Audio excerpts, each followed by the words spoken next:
Thank you all for hopping on. Apologies for being a couple minutes late. We just finished one webinar and are into the next one. So we'll give a minute or two for people to grab their Zoom links and hop on in. So.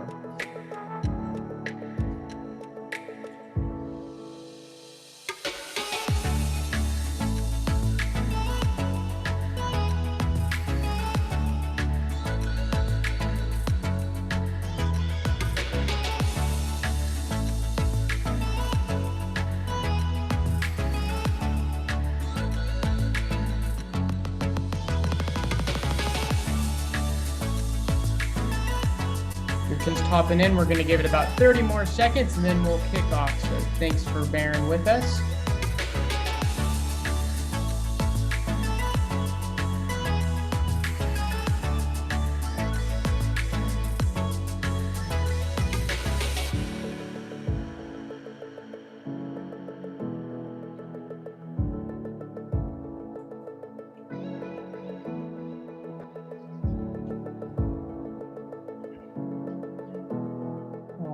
Alrighty, well, good evening, everyone, and welcome to Global Entrepreneurship Week Sacramento 2021, powered by Western Health Advantage. We're excited and to have you here for our 2021 Spark Venture Competition, sponsored by Wells Fargo. My name is Cameron Law, and I serve as the Executive Director of the Carlson Center for Innovation and Entrepreneurship, and I'm also the Sacramento organizer for Global Entrepreneurship Week. I'm joined by a few of my colleagues. I have Arlene Miranda with me, and she's our supports in our administrative and marketing efforts. And then we also have Jesse Becker-Alexander, who heads up as one of our entrepreneurs in residence a variety of our programs.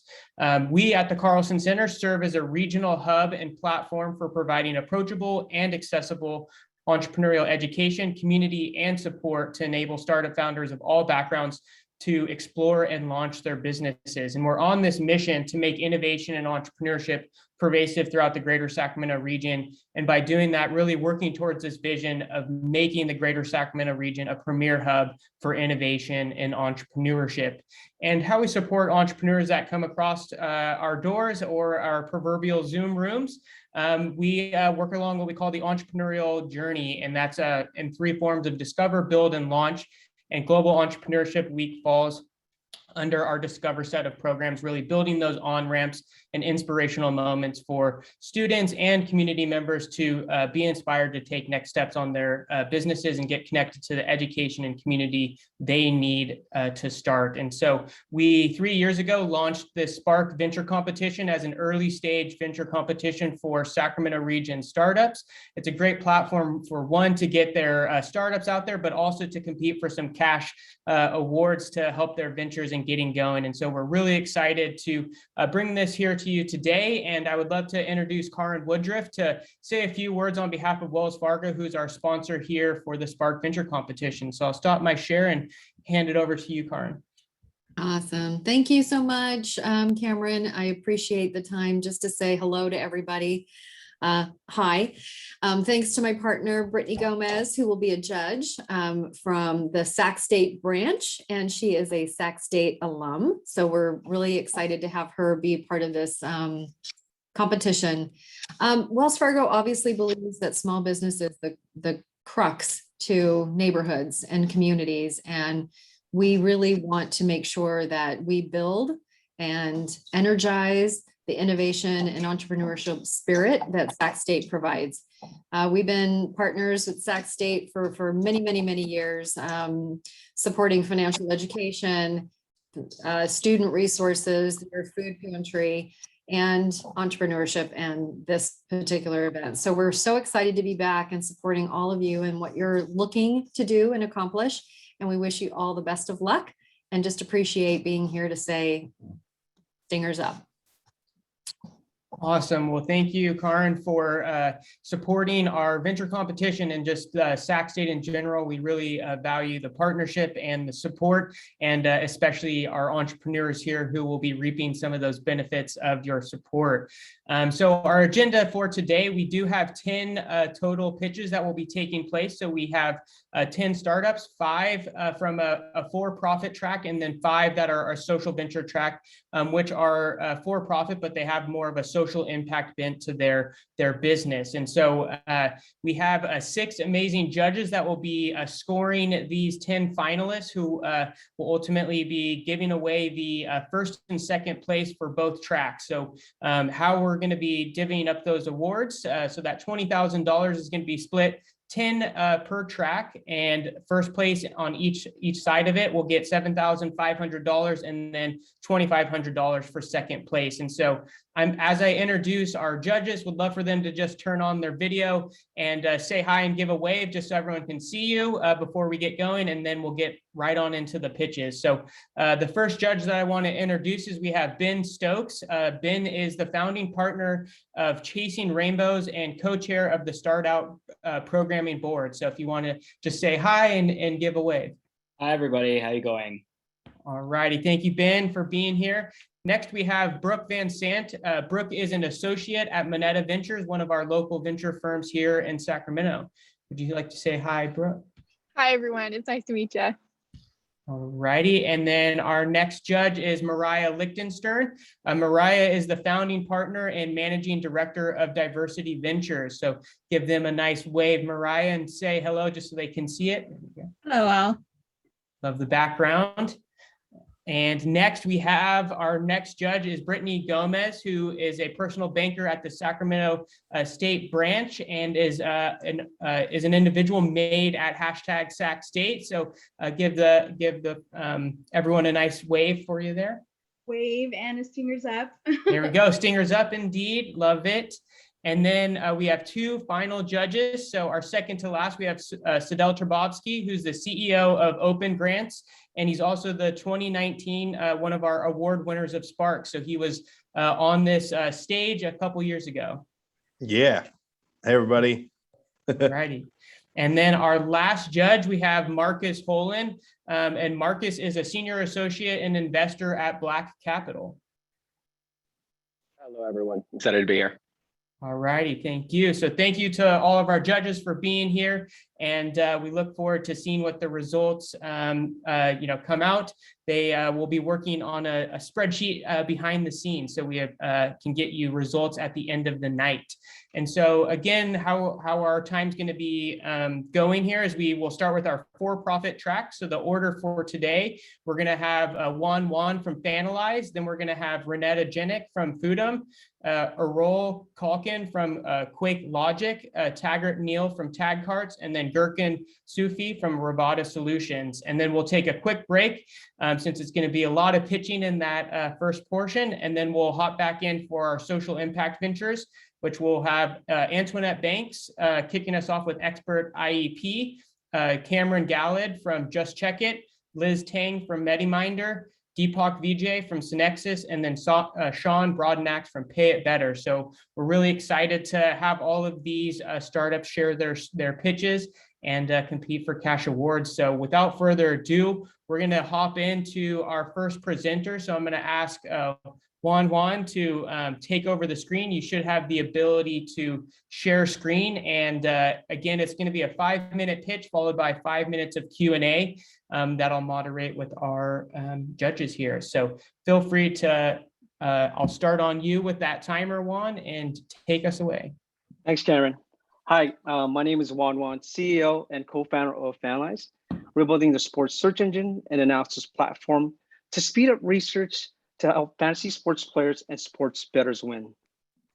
I grew up in the tougher side of Silicon Valley, filled with gangs, drugs, and crime. Sports actually kept me out of trouble playing baseball, basketball, and football. That's our high school football team in the background, my co-founder, Chris Longboy, league champs that year. We have a combined 41 years of experience in engineering and product design, working for several tech startups and also big companies. Chris worked at Motorola and Gree, working with terabytes of data and analytics. I worked at 2 natural language processing startups and Apple, where I learned simplicity and user-friendly is a competitive advantage. I started playing fantasy football and bet on sports in college. And if you did your research, you could actually win, but it just took too much time. And we saw that with millions. As you see, sports bettors wage about $150 billion a year, and only a handful are profitable. And they spend about 10 hours a week. in research, and it's difficult, and we needed to speed this up. So we built Fanalize, a sports search engine and analysis platform to simplify the process by aggregating relevant data and using search to quickly analyze and compare players or teams. We do have advanced data and predictive analytics, and we believe we can save users 4 hours per week. Here's a quick demo of Fanalize. You can search a player for fantasy sports or a team for sports betting. Let's search Stephen Curry. Here you get season stats, next opponent, player news, player-related tweets. Sometimes Twitter has breaking news. Key player stats that are graphed out. Sometimes you just got to go with a hot hand, and Steph's been hot.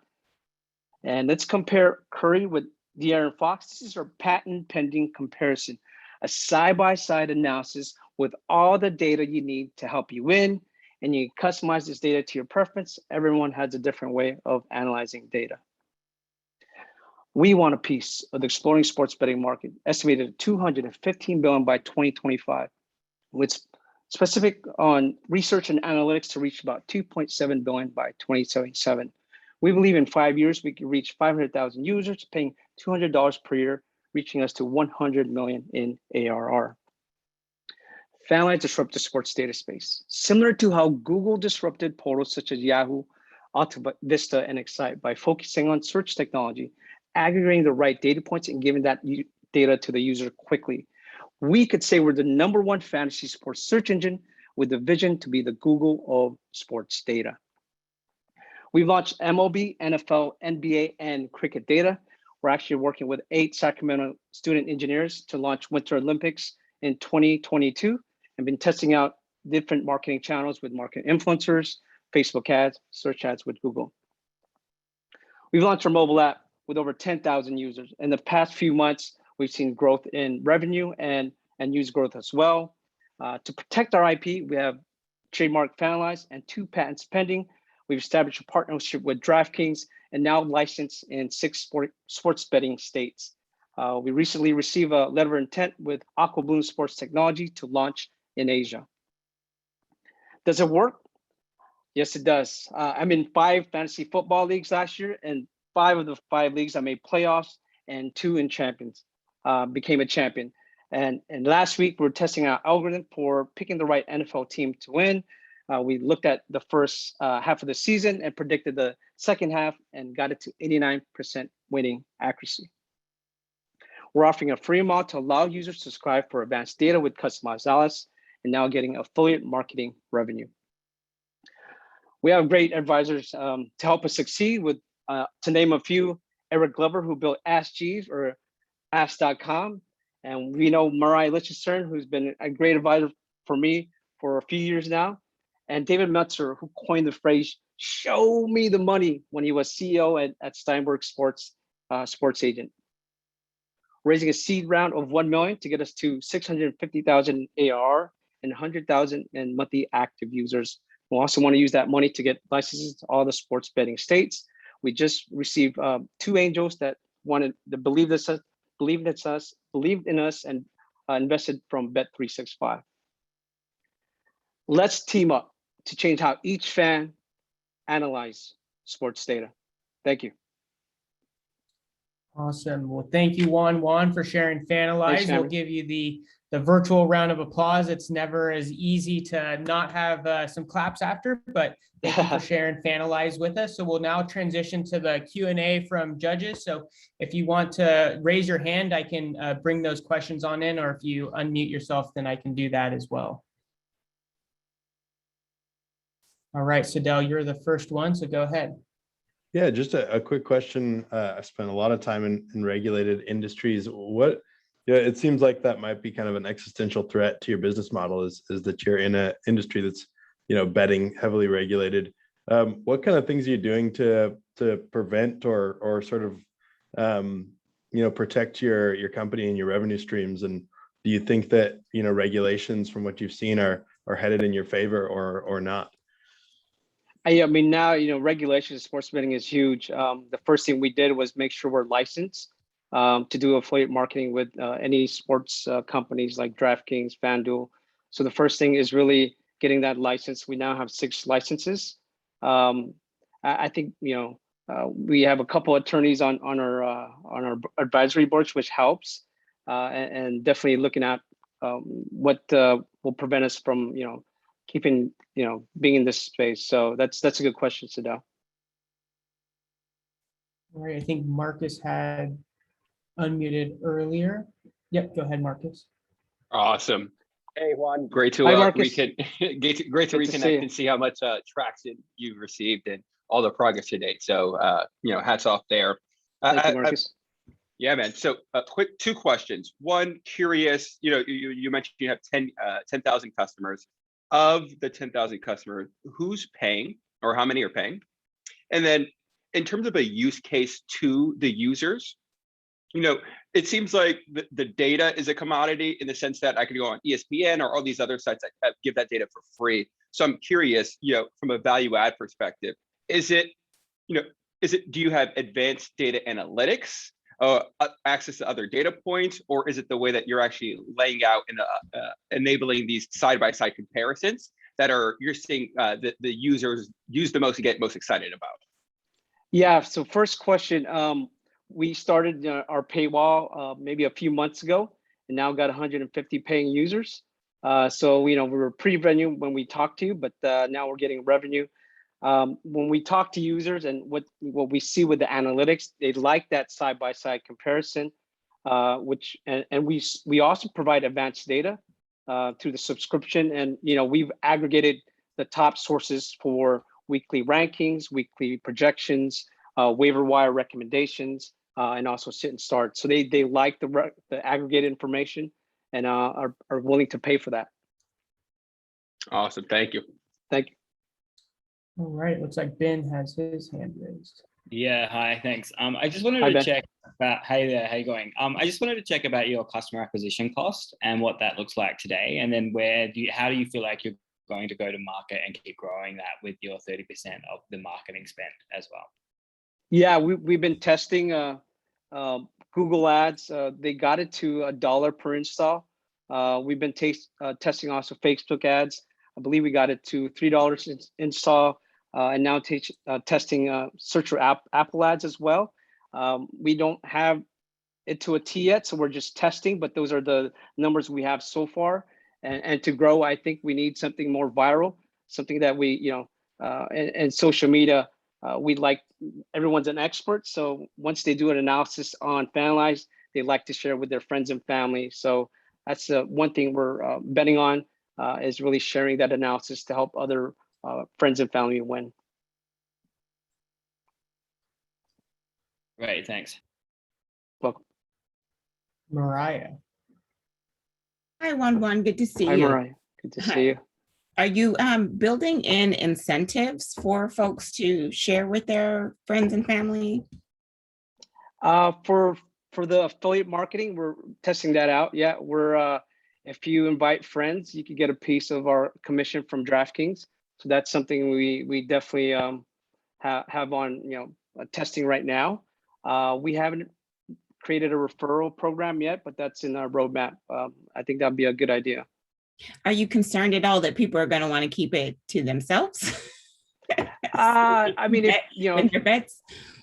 They can, but it's hard to beat Vegas. So you saw the percentage of people winning, and it's always hard to beat Vegas. So if you have a winning edge, it's definitely I'd share that with you if you asked. Oh, okay. Thank you. Well, And of the things that you're solving for, which are you finding are most in demand? I know you kind of touched on like the side-by-side analysis, but from your customer surveys, what are the things that really differentiate you or that they're using the most? Yeah, I think the aggregated stuff. Even I use it as a fantasy player to see who to pick up and who to start. So that's from a consensus from all the sources that we aggregate. It definitely helps. So the aggregated information that we have on our application is something people like. Thank you. Welcome. Right, we maybe have time for one last question. If not, then we will move on to our next presenter. Going once, going twice. All righty. Well, thank you, Juan. Thanks, Cameron. Sadell just came in the last minute. He Oh, must have been Sadell. going for his his raised hand. So go for it. Real quick, I just wanted to hear your thoughts on, you know, I've seen folks like AWS and others throwing out game stats and aggregated data. How do you see yourselves, like, if you could just like touch on the competition again and how you see yourself stacking up against other folks who might be doing this? Yeah, I think our mobile applications easy to use. I come from a UX background. I think as I mentioned, I worked at Apple, so simplicity and user friendly is always a competitive advantage. I know some of the big guys have the websites and so forth, but I think mobile is something we're definitely improving on, and something we could definitely win in. Cool. All righty. Well, thank you, Juan, for sharing Fanalyze Thanks, Cameron. with us. And we will now transition to our next presenter. So we have Renetta Jenick from Foodum. So feel free to take over that screen and share your deck, and we'll get on started. Awesome. Do you see my screen? I see your screen, and Awesome. yep. And Yeah, I think wonderful. you'll be in presenter mode in a second. So. Okay. Thank you very much. And hi, everyone. Good to see some of the familiar faces, and hello to the new faces. Let me know when I can start. Whenever you're ready. Oh, okay. Cool. Okay. So hi, everyone. I'm Renetta Jenick, the founder and CEO of Foodum. How many times did you find yourself asking at 6 p.m. what's for dinner? I have great news for you guys. We have private chefs that are ready to cook for you. Oops, my screen is not moving. Sorry about that. So at Foodum, we're making it easier and more affordable than ever to have fresh meals prepared in your kitchen without the hassle of cooking or cleaning. The chefs on our platform even do the grocery shopping if you like it. Our well-rounded founding team has a proven track record of execution in large and highly competitive markets. And our advisors are executives from Airbnb, Imperfect Foods, Postmates, and they're all excited to help us ramp up Foodum. Our investors are from many places in the US, California, Seattle, and East Coast, and they're bringing world-class experience in marketplaces, social networks, nutrition, and impact. There are many ways for people to get food. Obviously, we need to eat every day, a few times a day. Some are outsource it, others are using hybrid solution or cook by themselves, which, by the way, the top dish that Americans know how to cook is over easy eggs. We target the in-home cooking market segment. It is a $1.8 trillion blue ocean in the US. The main problems for this market segment are that getting food is tough, as most of the employees in the US are stressed and busy.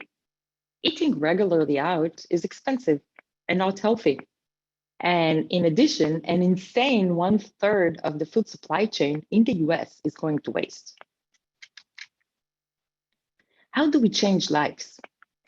Families that use Foodum get a refrigerator full of delicious food that families love with leftovers. They get time back to do what they care about most. And it costs less than delivery. The chefs, on the other hand, get our support building and running their own food businesses.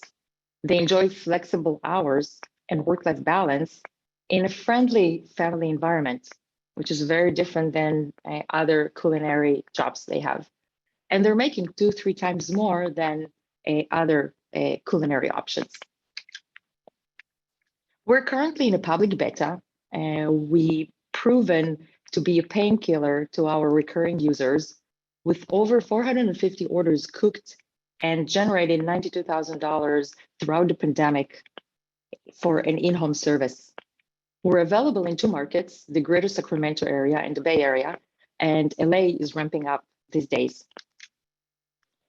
Monthly users rate has been growing in recent months with a very high virality evidence. We appreciate our clients posting 5-star reviews on third-party platforms and sharing their excitement. The key differentiators between Foodum and other food companies are, while others require high investments in commercial kitchens and equipment, they have costly delivery operations and high food spoilage, we have none of this. Our pricing is about half per serving than others. Our true edge is an asset-light model.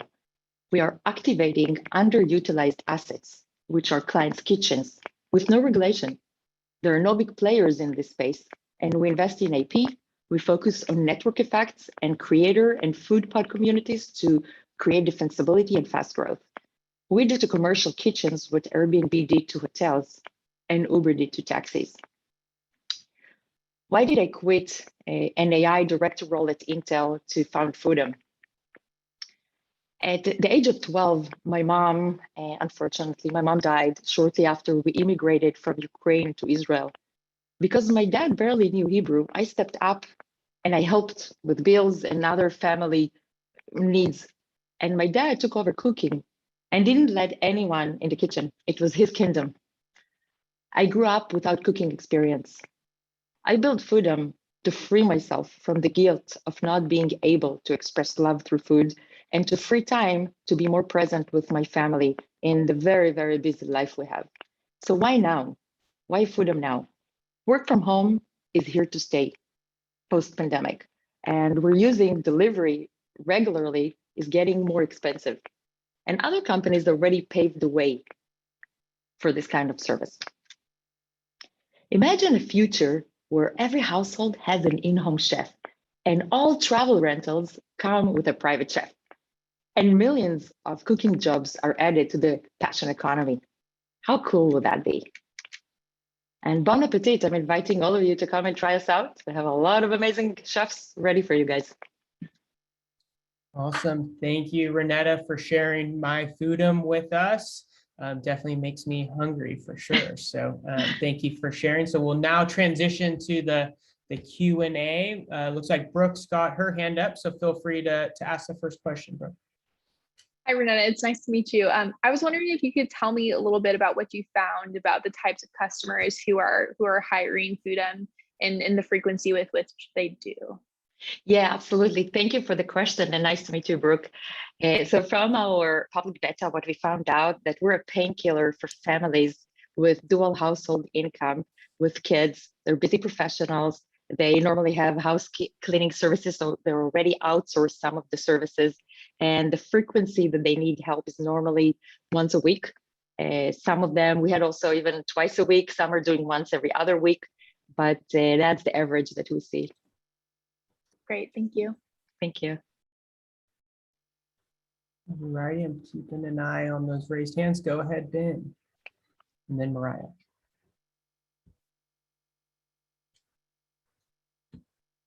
And if you're asking away, Ben, you're on mute, just FYI. Oh, sorry. Thanks. Sorry. You're all good. Yeah, no, I was just curious around, like, does the chef come into your house and cook for like the whole week, or is it only for like, you know, that meal that particular day? And then the other question I had was around like food safety and things like that. Are the chefs that you're using, are they qualified chefs, or are they, you know, are they more like TaskRabbit sort of people as well? Yeah, so great questions. Thanks, Ben.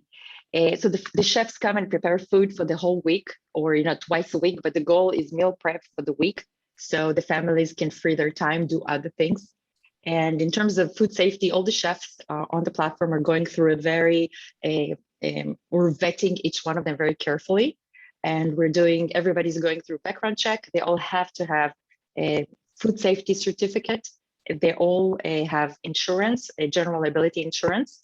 And we're requiring some experience from the culinary industry, at least 7 years. Most of the chefs have more than 10 years of experience. Oh, and by the way, one more thing. They all are going through cooking audition, this is something cool that we're doing now, and we can do it remotely and use it in scale. And we're very close to nail down our playbook for ramping up chefs in a very short amount of time, so we can crank this machine and scale it to thousands and more of chefs. Awesome. Thanks so much. Alrighty, we'll go Mariah and then Sadell. Hi, Renetta. It's good to Hi. see you. Good to see you too. I see so many familiar faces in here. It's going to be so hard. But you all are doing great so far. So I heard you talk about the revenue that you've piloted here in the region and the number of meals prepped. So is the average cost for the week's meals around $200, or what does that cost look like? And then my second question is, can you walk us through what the experience is like of both finding a chef and then when they're in the home and how to prep for that? Could you just walk us through that experience? Yeah, absolutely. So yeah, we nailed down also the unit economics for that. And what I see is the average of orders that are booked on Foodum are $150 per week for cooking fees. If the customer wants the chef to buy the groceries for them, that will be an extra fee.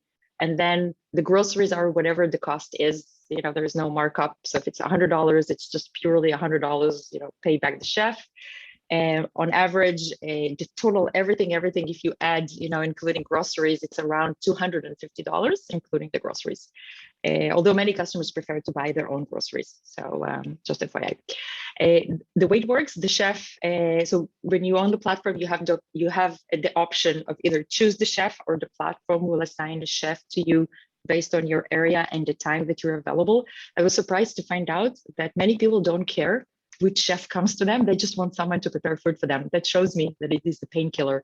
And the chefs, and they trust us that we're vetting them and we keep the customers safe. Many of them are even not at home or they're working while the chef is cooking, so they don't really see them. So it's similar to the housekeepers, type of help.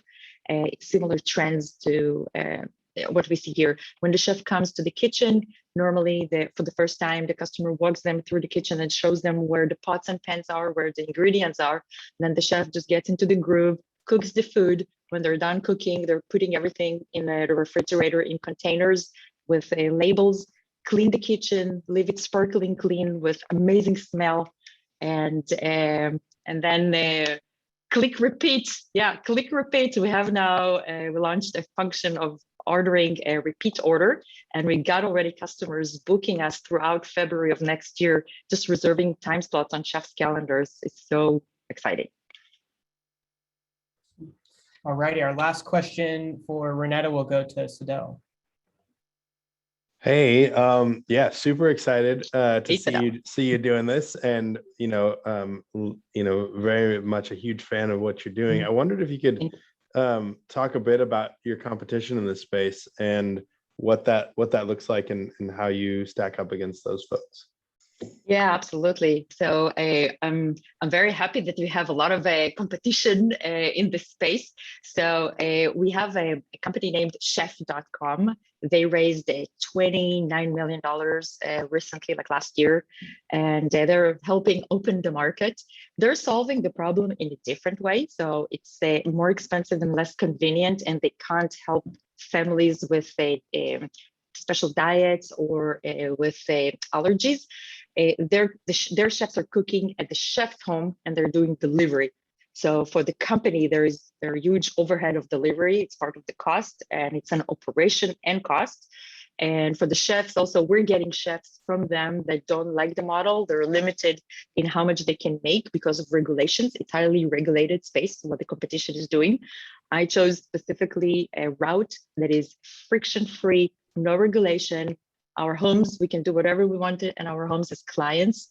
And, the government can't, put restrictions on what's going on in people's homes when they invite someone to their home. So I chose this free route so we can scale this, and the pricing model also allows this flexibility, which is different pricing and model for chef.com or companies like Chef that deliver food to customers' homes. So I am just targeting a different market, a different use case, the in-home cooking, the people that cook by themselves and don't order delivery. And I'm excited to see that 65% of the people that sign up on Foodum, they're actually cooking by themselves. So we're not really taking away, so much from the competition. And that was my goal. I want this huge blue ocean to run fast, grow, and be the #1 leader like Airbnb in their space. Awesome. Thank you. Wonderful. Well, we'll give you another virtual round of applause, Renetta. So thank you for sharing Foodum you. with us. And we will transition to our third presenter here.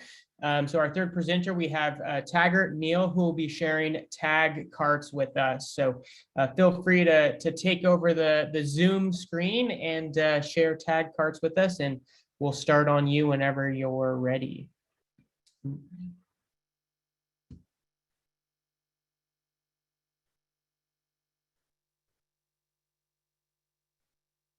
All right, we're seeing some Okay, of your can you hear me okay?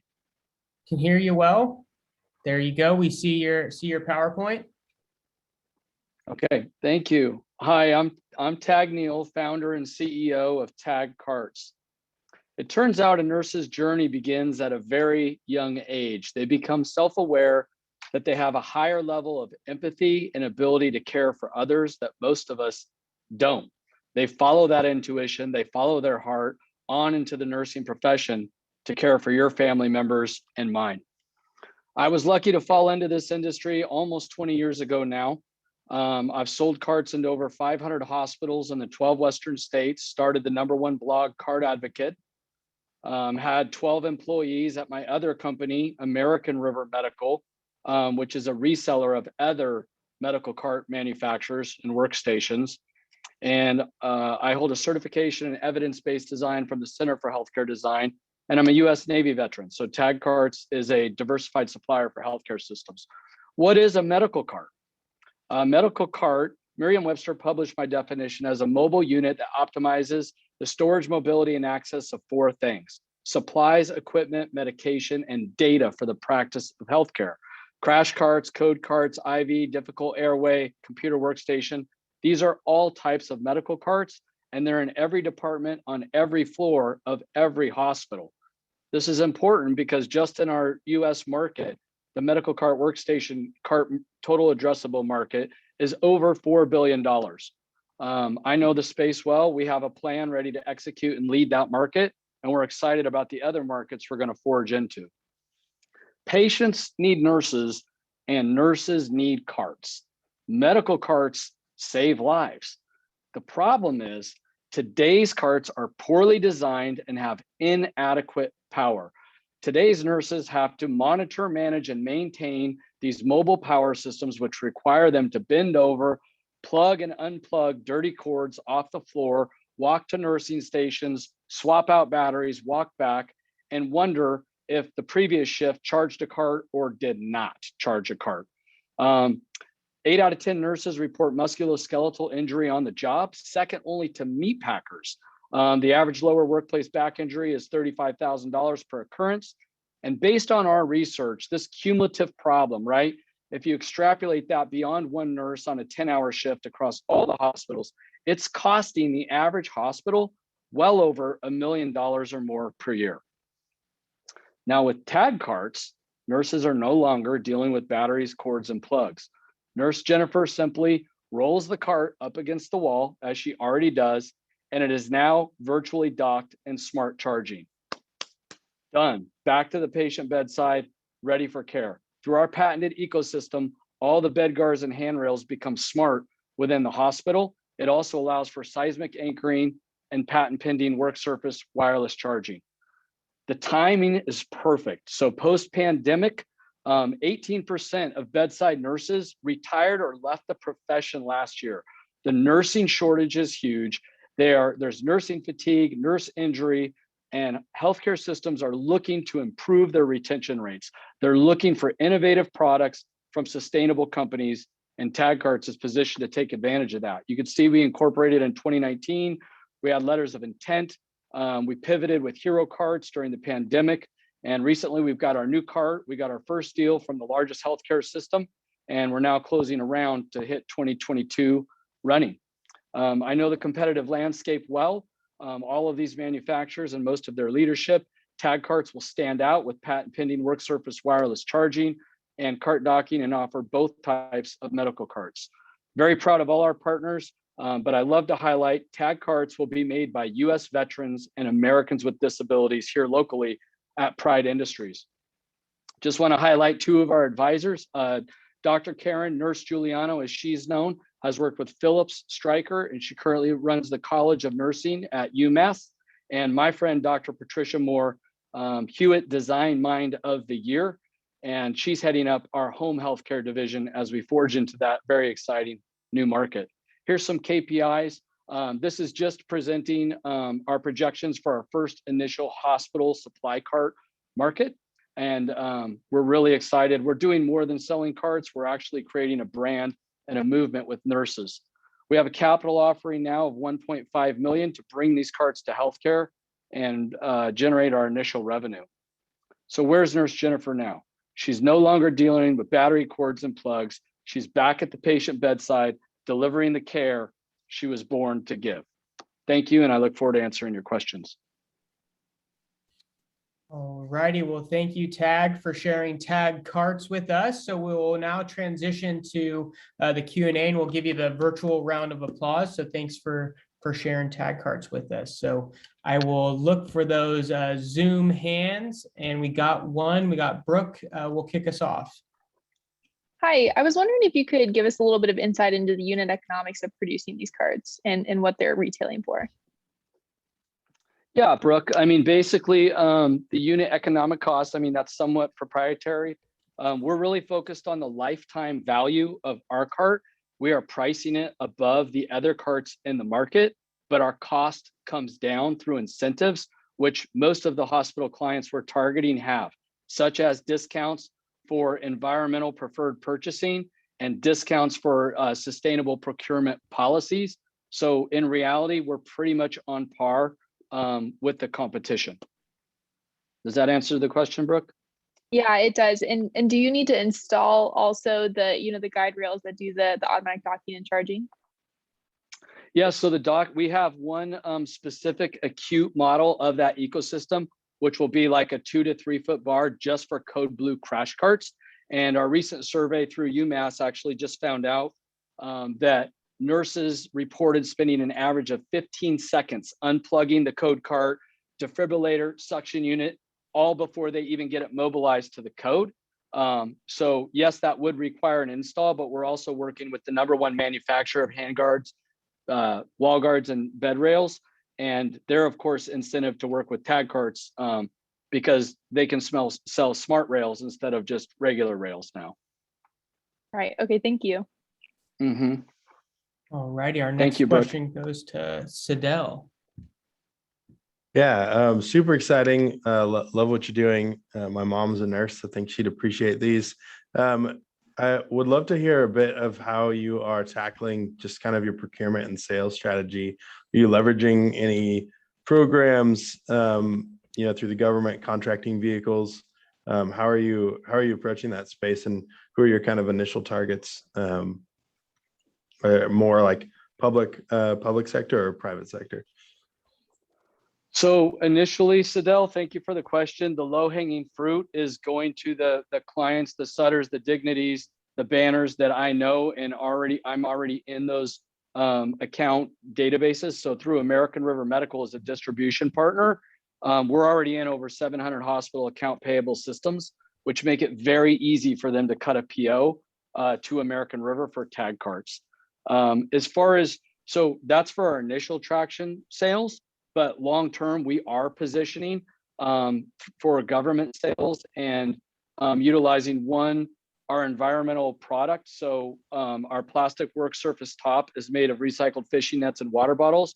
And through government speccing, we see that as something that's going to be specced moving forward, as well as with our partner Pride, the social impact piece as well. So we have our eye on that government. I would call that committed spend, Sidel. But initially, we're going after the discretionary spend where they just see the cart and they say, wow, that's a beautiful cart and I don't have to touch any buttons. I love it. And thank your mom for being a nurse, by the way. Will do. Thanks. All righty. Judges, are there any other questions for tags? We got one from Mariah. Oh, never mind. Yep. Hi, Tag. Good to see you as well. And your deck looks beautiful. I love the design. As you know, my mom was a nurse as well, and we've have had a very personal experience with how the kind of cart that you use can be a life or death matter, and that time really does, every second counts. I heard you mention that you had a pivot during the pandemic. Could you just share a little bit about what that is or was with the hero carts? Great to see and hear you, Mariah. Yes, thank you for the question. Thank your mother, and you shared that story. That is an impactful story that's very close to your heart. As far as the pandemic, Mariah, we just noticed that all these pop-up facilities did not have any carts. And so that environment of care was different than what the nurses were used to at ASCs, long-term care, and of course, acute care hospitals. So we came up with a product that was a single patient use disposable product. We named it after the nurse heroes that were on the front line during the pandemic and called it the Hero Cart. And they served in, I think, 5 acute care hospitals, and we donated them to at-risk populations, specifically the Navajo Nation and a couple others, to serve our community during that need. That was a very, very rewarding, and that product has a lot of potential moving forward.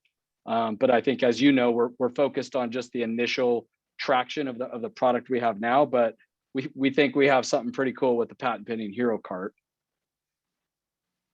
Thanks. It does sound like you're building out a rather rich IP portfolio of carts. So overall, I think you kind of touched on this before, but what would you say the average margin is on your carts? Awesome, Mariah. Yeah, thank you. And we do have 1 patent and 3 pending at this time, of course, trademarks and other stuff. As far as the margins, we're probably looking at 38 to 50% on an initial capital sale. We are exploring subscription revenue models, which also, incorporate a take back program. So as I heard earlier today on the, I'm sorry, I'm skipping my mind, but the circular economy at 2 o'clock, a take back program is something that could actually help the hospitals, and then we could repurpose it. So we're exploring other revenue models, but on the initial capital sale, 38 to 45%, I would say. But then we also have services. We have parts, warranties, and service itself. And our parts will be proprietary to our products. So there's probably another 12 to 16% ongoing revenue from initial capital sales. Very interesting. Thank you, Tag. Thank you, Mariah.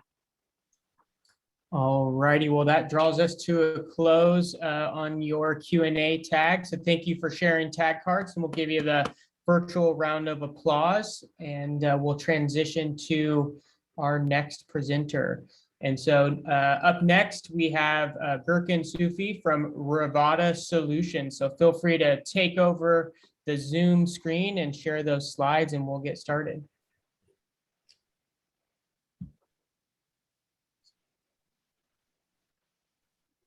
I will unmute myself first thing first. Are videos possible? I have my video locked.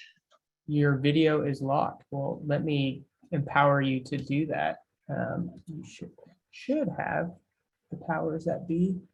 Give me 1 second. We are good. Hope everyone's having, there we go. Thank you, you Cameron. Of course. Hello, everyone. Okay, now that we're face-to-face virtually, we can begin.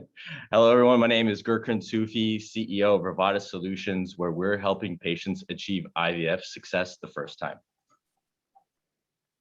This picture captures one mother's struggle with infertility. Each needle is an injection she had to take to conceive her child.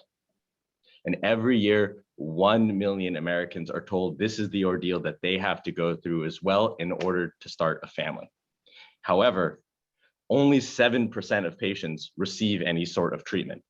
This is largely because the high rate of failure at almost 70% added on to the high cost per treatment at $15,000 and the inaccessibility of embryologists. There's only 1,500 embryologists per 1 million patients, which is not very many.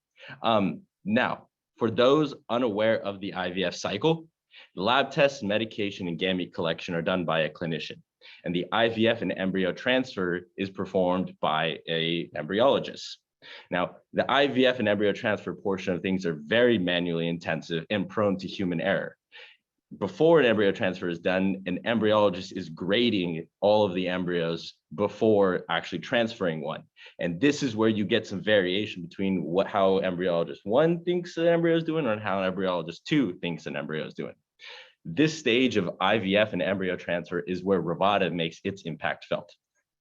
Rivada Solutions' platform is a medical device that measures the reactive oxygen species in embryos, which is directly tied to embryo viability. And this is meant to improve how embryologists are able to select good from bad embryos.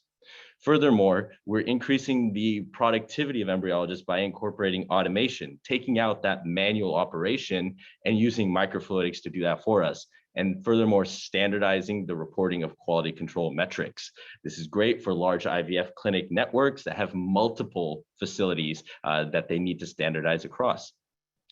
Now, the human IVF market is huge. It is 5.2 billion in the US and 18.3 globally, but it's also growing at a tremendous rate, over 8.8%. This is largely because there's a higher incidence of infertility amongst younger generations. In addition, there's also a desire to wait later in life to have children in younger generations. This market number is composed of the 448 IVF clinics that perform about 280,000 IVFs. Numbers have shown it's going up to about 9 billion come 2022. Now, there's 2 other competitors in the market for embryo selection technologies besides the incumbent technology, which is the embryologist. What's important to recognize is Rivada's technology is the only one that is in real time and performs both a morphology assessment and a metabolisms assessment. The embryologists are the incumbent and everyone is basically trying to beat them. So in terms of being able to get to market, our first approach is to start with animals. The reason why we're starting with animals first is the market itself is about $380 million.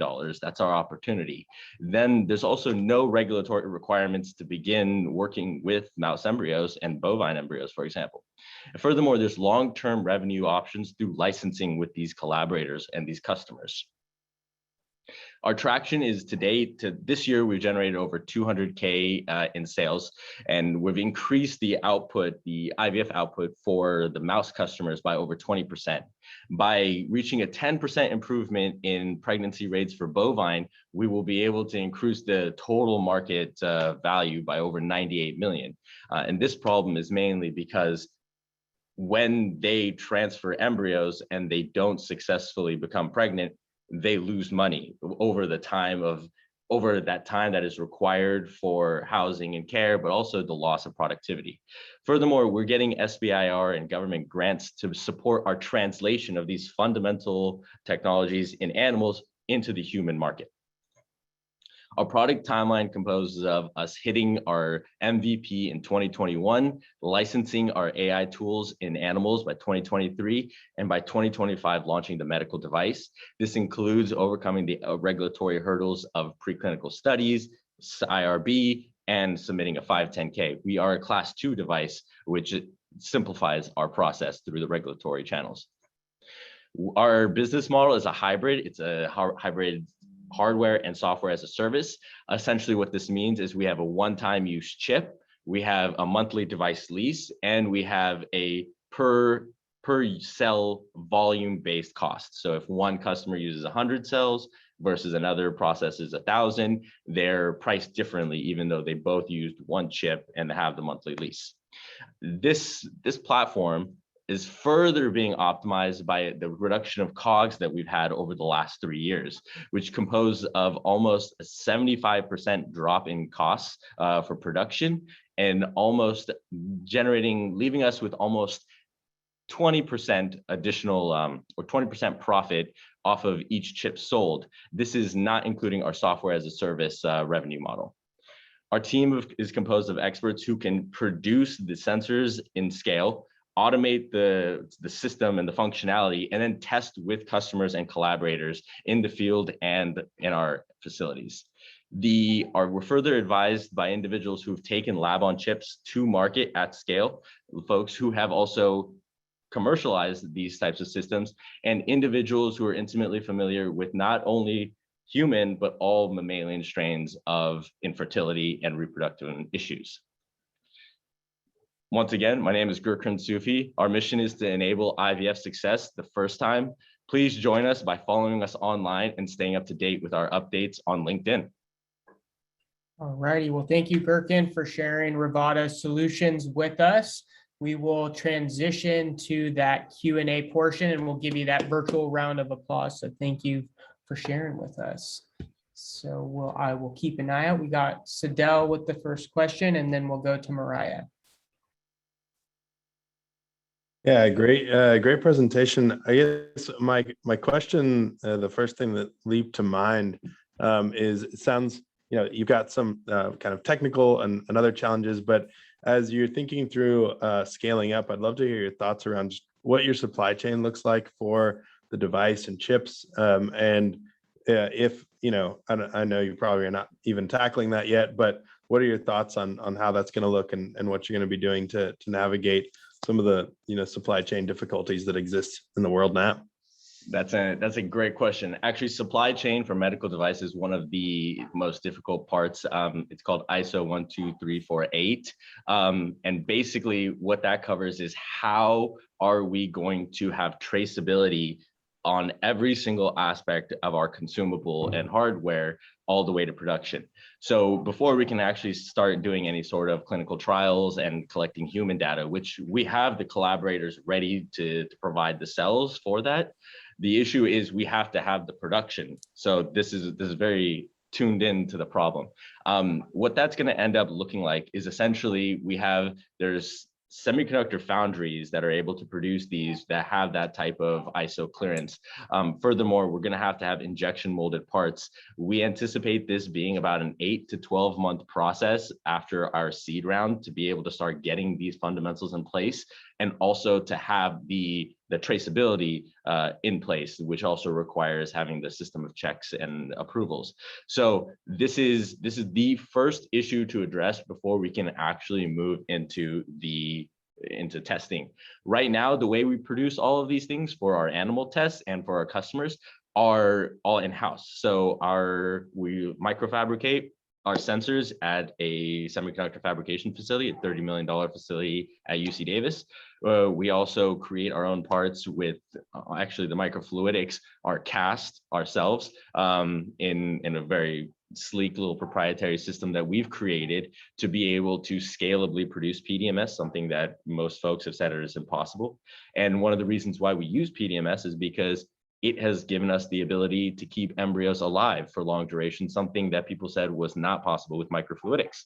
So it's a harder thing to manufacture, but the time is worth it. Cool. All righty, our next question goes to Mariah. Hi, it's great to see you again. I love seeing this kind of innovation come out of our ecosystem, and it looks like you've been making some wonderful progress. So congratulations on that. And also on making a very scientific thing, somewhat easy to follow for a layperson. So I heard, if I heard you correctly, you're using the product in animals and you can generate revenue from that now. I missed how long it's going to take until you can apply this to human embryos.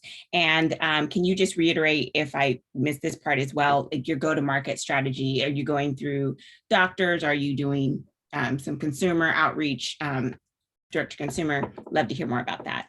Perfect. Great seeing you as well, Mariah. There is it's going to be about 4 years before we can actually get this into the human space. So that's about 2025. We can commercialize in animals. To get it into the human field, so there are trade shows, ASRM, and various other things where the most of the IVF clinicians go to and get their information.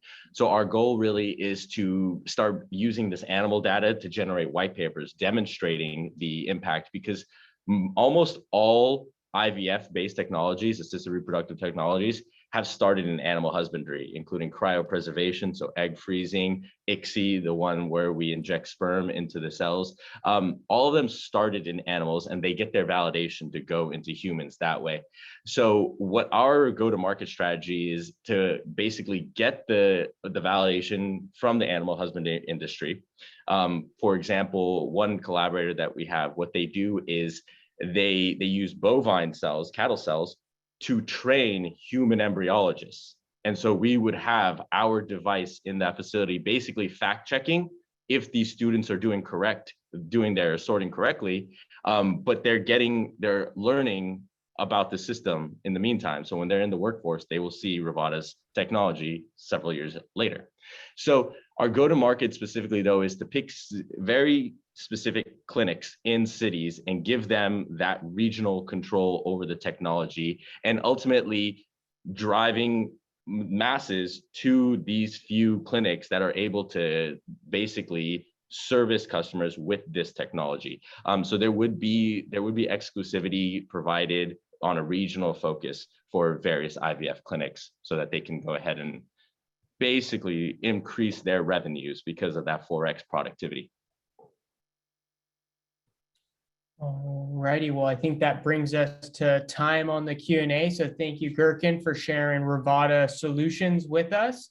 And we will now transition to our last presenter in the for-profit track. So we have Errol Calkin from Quake Logic. So feel free to take over the screen and it'll be all yours.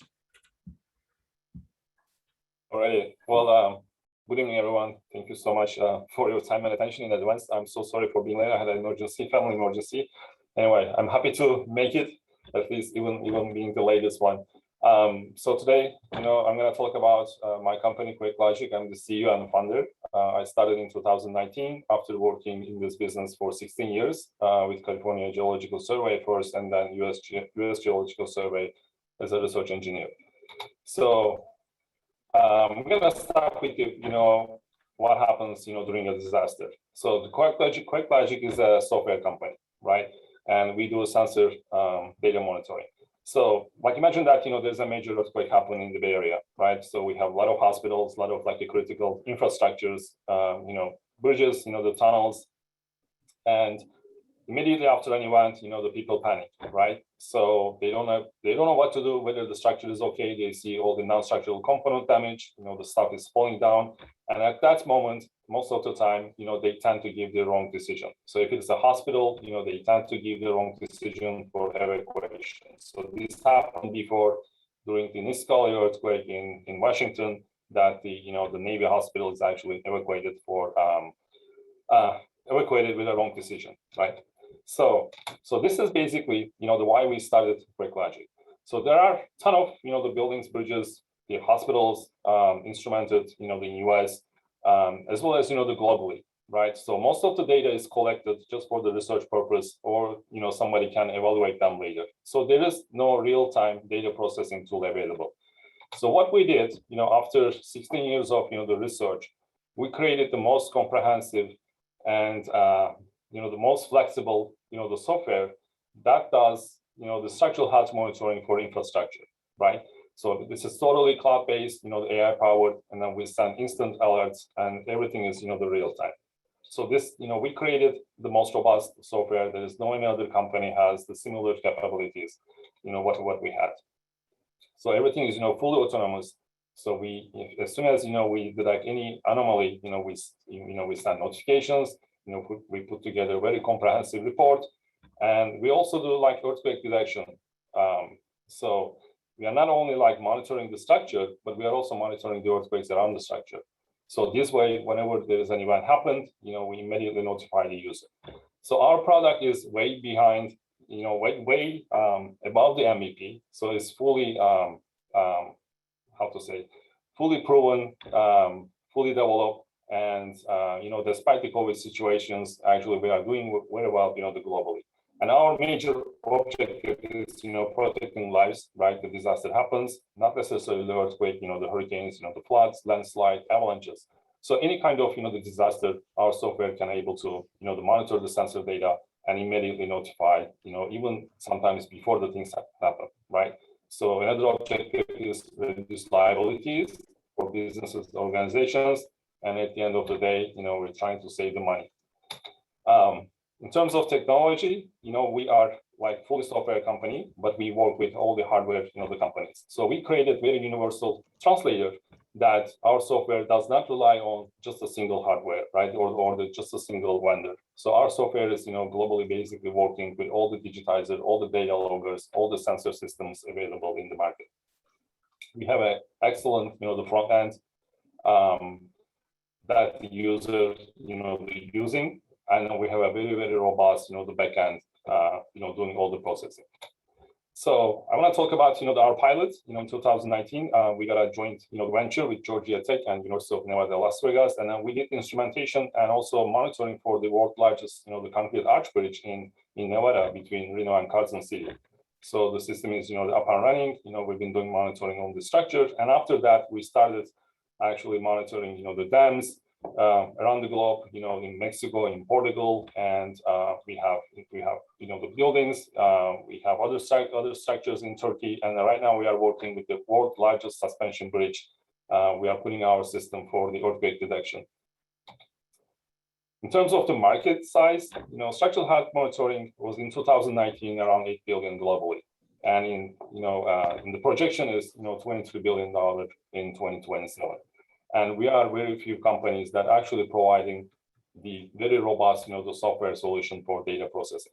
In many countries, including US, the monitoring is required for new hospitals, mid and high-rise buildings, especially in Los Angeles and San Francisco, and a lot of bridges and dams have already instrumentation.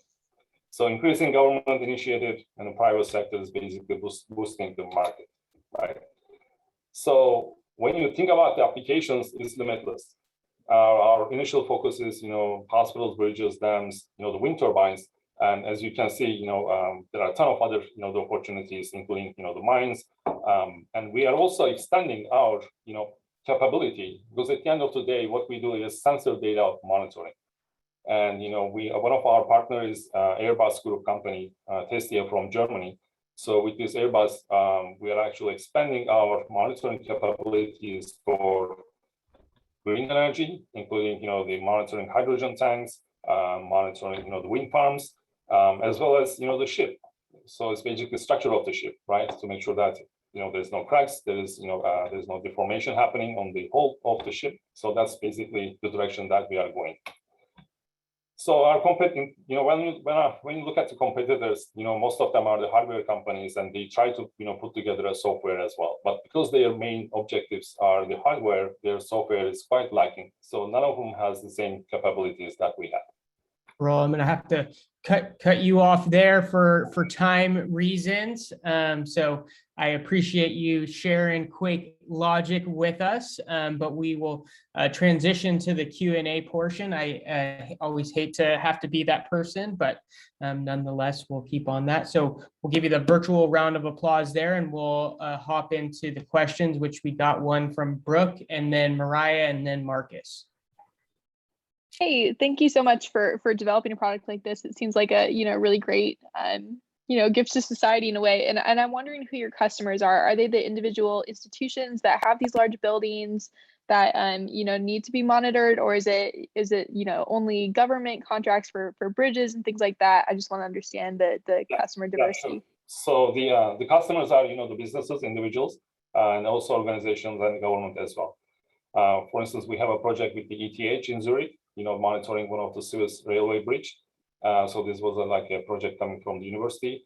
The largest suspension bridge in Turkey is basically, the pilot is a joint venture. And the dams that we've been doing, the monitoring in Mexico, these are all like the public, the facilities. So in terms of the customer, so this could be organizations, right, the state government level, and also as well as the businesses and universities. Great, thank you so much. Sure. And then I think, Mariah, did you have your hand up? Yeah, I'm so glad you could make it today, and I hope all is well with your family. Thank you for the presentation and the work that you're doing. It seems very relevant after what happened in Miami and recently in Nigeria, and of course the earthquakes that happen increasingly around the world with these large structures that need to be evacuated. I'm curious to know a little bit more about the size of the market. I don't know if I missed that slide, but if you could just kind of walk us through what the market size is, that would be great. Oh yeah, definitely. The market is incredibly fast increasing. So every major structure globally, they require some sort of sensors, right? Like today, even the simple car has like 100 sensors on it. And think about it, all the infrastructure, like the billions of dollars, they spent.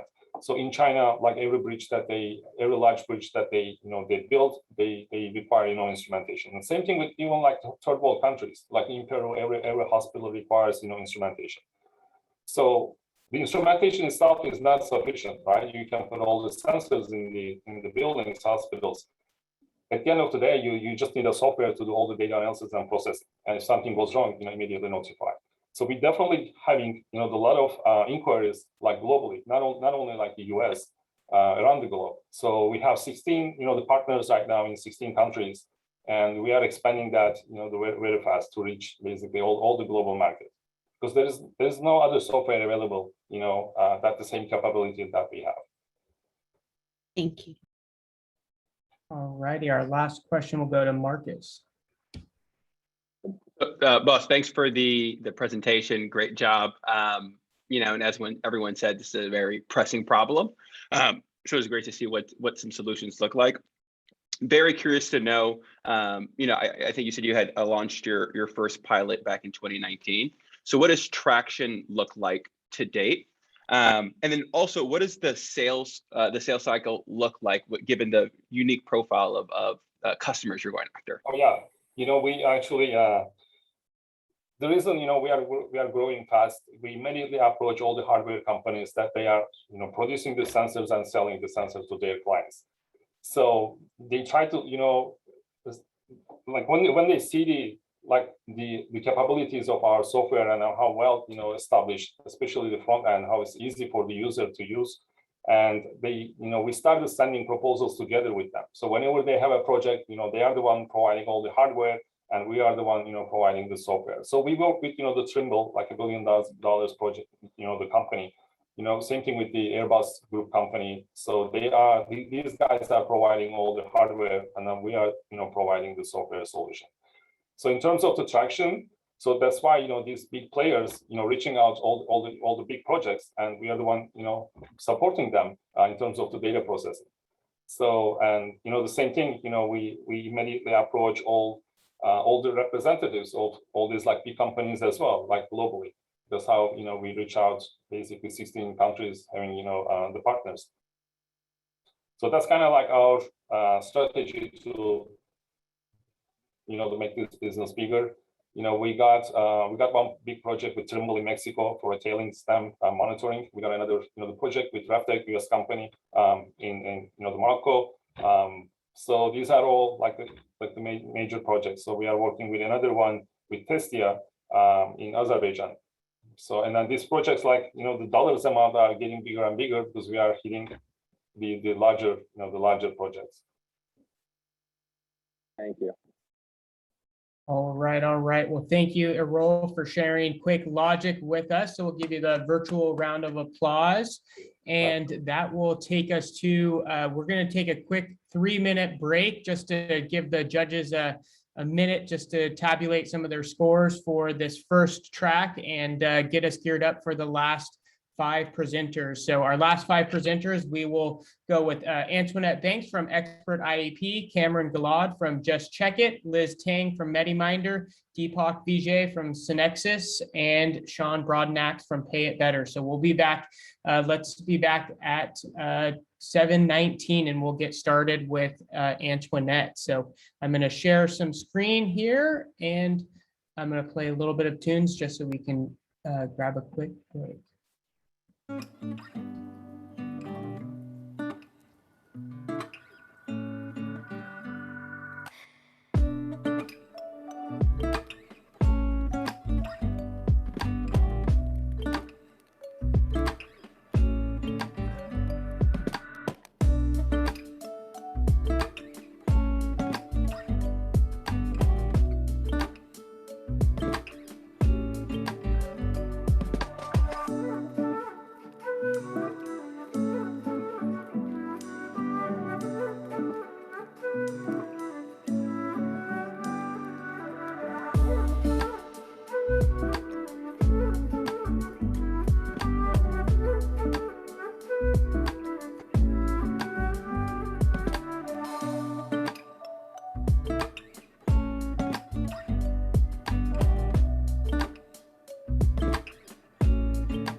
All right, all right. Well, we got about 30 seconds until we'll call you all back. I think we hit the 7:19 marker.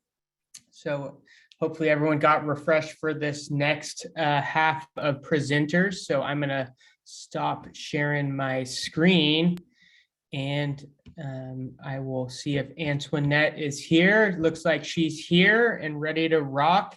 Can I get a thumbs up from the judges to make sure you're all back? That would be good. All right, so we got some love from them. All right, Antoinette, feel free to take it away and we'll get started. And thanks everyone for the quick break. Okay, first of all, can you see my screen, Cameron? I can see your screen. We see a little bit of the about blank at the top. So I don't know if that's part of it, but. Yeah. Okay. Well, Perfect. Good evening, everyone. My name is Antoinette Banks, founder and CEO of Expert IEP. Now, this journey began 8 years ago when my daughter was nonverbal and diagnosed with severe autism. All school-age children with a disability have to create federally protected, individualized educational plans in schools. But that process was demeaning and it was grueling and it wasn't working. So I created my own tool. And now as a teenager, that child is talking back to me and doing everything that teenagers should do because she has overcome her initial setbacks for the setup of a lifetime. We built something extraordinary for all special needs students, whether if it's ADHD, hearing impaired, or Down syndrome. Today, Expert IEP is a SaaS platform for special education students, families, and educators using predictive analytics to tailor education plans. This is a typical IEP team. Each person represents a specialty that weighs in on the development of these educational plans. Now, ordinarily that wouldn't be a problem. However, this process is highly people dependent and paper centric, which leads to inefficient siloed assessments and disjointed education plans. It's paper, no one's communicating with each other, and parents are sick of it. Over the last year, $265 million were spent to settle special education disputes between families and schools. We are built for the promotion of collaboration within all members of an IEP team. We are holistically centered on the student with a fully customized approach for every child. And our academic and behavioral goals are set using our algorithms, which lowers goal creation time by 50%. And for schools, litigation issues are a thing of the past as every person has a seat at the table. There are 8.1 million students in special education, a number expected to increase to 9.2 million by 2023. And schools are spending $800 million on this type of solution. We stand out amongst the competition by designing a comprehensive experience. Our expert parents become empowered. Our expert educators overcome noncompliance. And for the first time, our expert students stay on track. Now, in Expert Parent, we'll take a look at a child named Adam. After all these experts has weighed in, Adam still has very general goals. For example, his previous goals in reading says, okay, Adam will be a better reader at the end of the year. What does that even mean? But with us, Adam will be able to read a passage orally in a grade level book at 110 words per minute. That's something that you can measure and that's something that you can count on. Being an identified education agency in each county we operate in will facilitate movements into school districts, allowing us to specifically tap into their special education allocated funds. Along with partnering with specialized therapy institutions, our conversations with them will allow movement and trust within parent organizations and advocacy groups. Expert IEP is the only solution specifically designed to manage IEPs. We're not a plugin, and we're certainly not repurposed from healthcare. We have a B2M model with two price structures. In schools, our annual range is from $10,000 to $70,000, depending on the size of the school. And for families, our monthly price range is $30 to $50, depending on the age of the student. We also offer a price equity model for low-income families.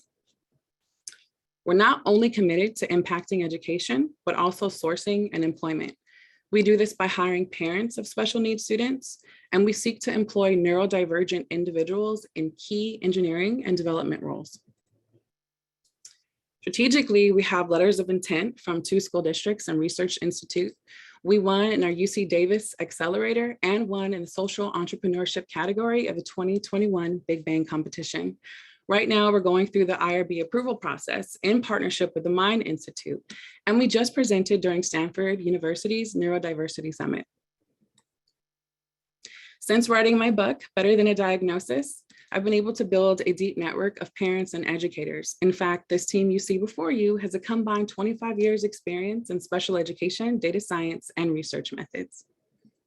I will briefly show our diversity statement, where we endeavor to incorporate a lifelong commitment to self-evaluation and self-critique as an ally to special education students and neurodiverse individuals. And if you're a parent that's tired of the same old same, if you're an educator desperate to make a change, if you're an investor with excitement you can't contain, reach out to me and let's get ready to change this game. Thank you. All righty, thank you, Antoinette, for sharing expert IEP with us. So we'll give you the virtual round of applause here, and we will now turn it over to Q&A. So I'll ask our judges to get those Zoom hands raised, and or if you just want to unmute, I can call on you as well.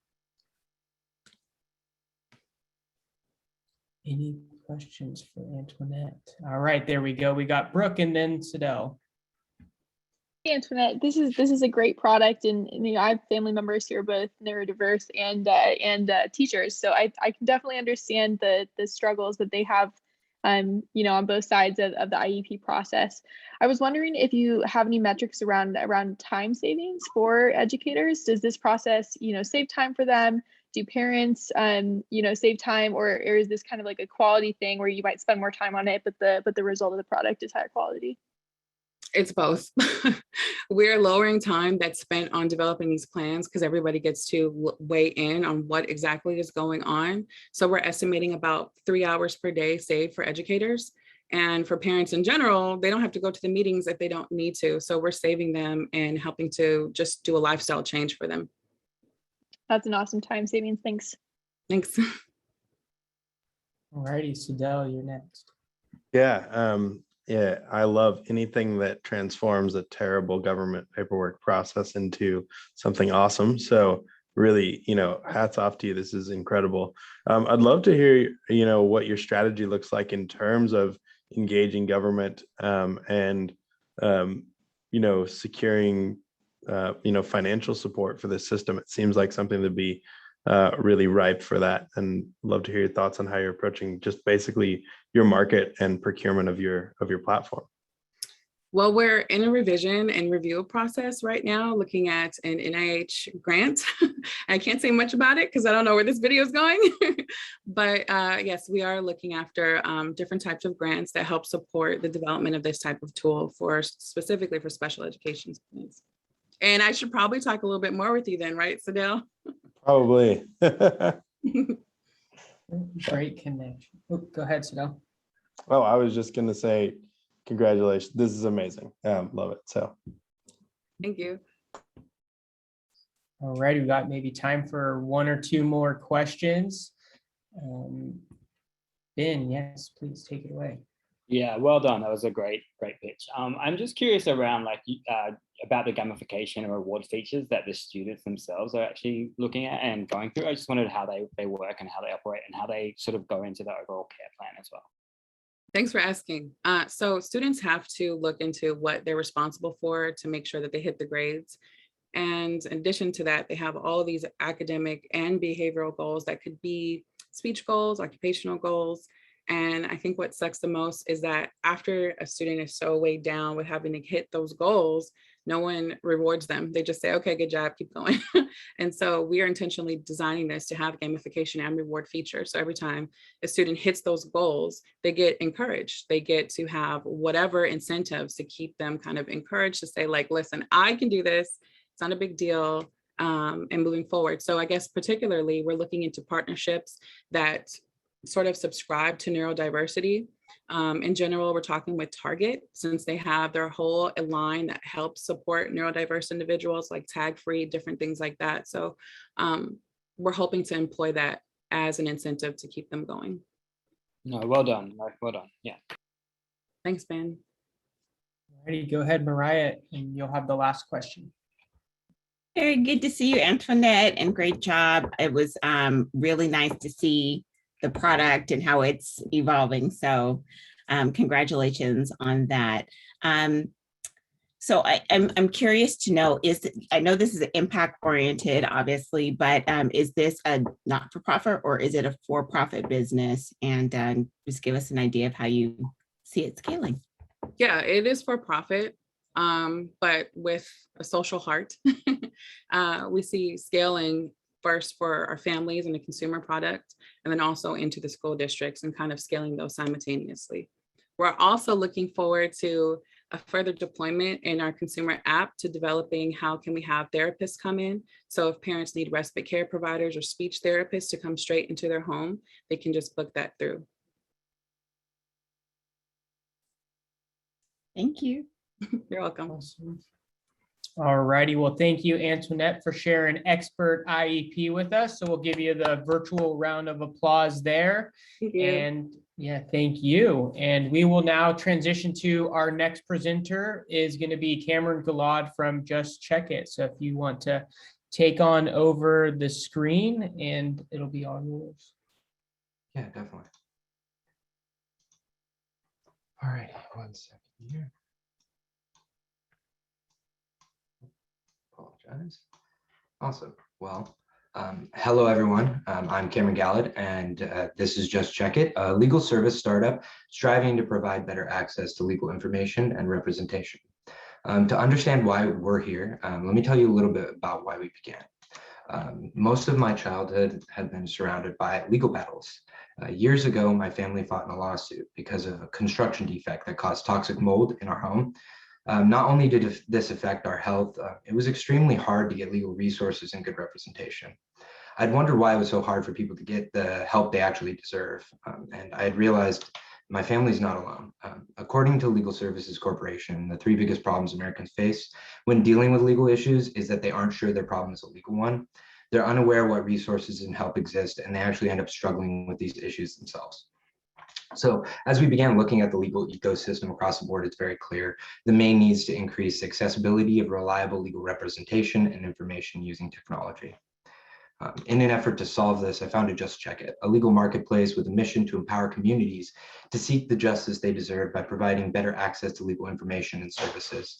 We're developing a community-centered place for law, one that provides a platform for people to chat, ask questions, learn new information, and connect with lawyers within the community. Let's talk a little bit about business model. So business model, Just Check It will be focusing its business model around a dual-sided marketplace. One side focuses on users who might have a question, want to chat about law, or may need legal help in some capacity, whether it's information or representation. The other side of our market has a focus on the lawyers and small to mid-sized firms that we need help, not only finding clients, but inquiring pre-vetted clients.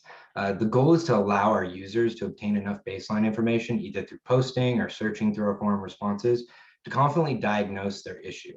Users will be free to chat amongst each other on posts, but lawyers will also be encouraged to comment as well. If a user finds a lawyer through our site and decides to pursue a case, the lawyer will pay us for that connection in one of 2 ways, a commission or flat fees. Now, this commission structure, which has only been approved for business operations in Utah and Arizona, will allow lawyers in those states to pay us a pre-negotiated percentage at the end commission from a client once the case closes. Our flat fee structure will have lawyers paying us upfront pre-negotiated referral rate per client brought to them. This flat fee structure will be used in majority of states. Now let's talk market. Current market shows about $255 billion in US settlements every single year. Of that, 102 billion comes from represented cases. Using a mix between our 5% commission and flat fee models, this leads us to a total market cap of $5.1 billion. Now, that sounds really big. So let's break it down a little bit more into our market. Industry capture rates of competitors offering similar services range from 2 to 10%.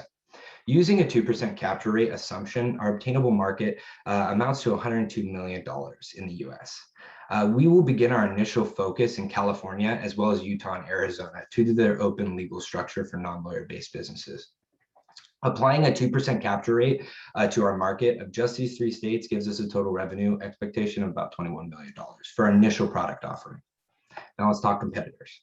As for our competitors are classified as social media sites or legal sites. Sites like Reddit, Quora, Facebook, and Twitter all can provide free access to legal information, but the sources of this information are very unreliable, as there is no real way to vet that information.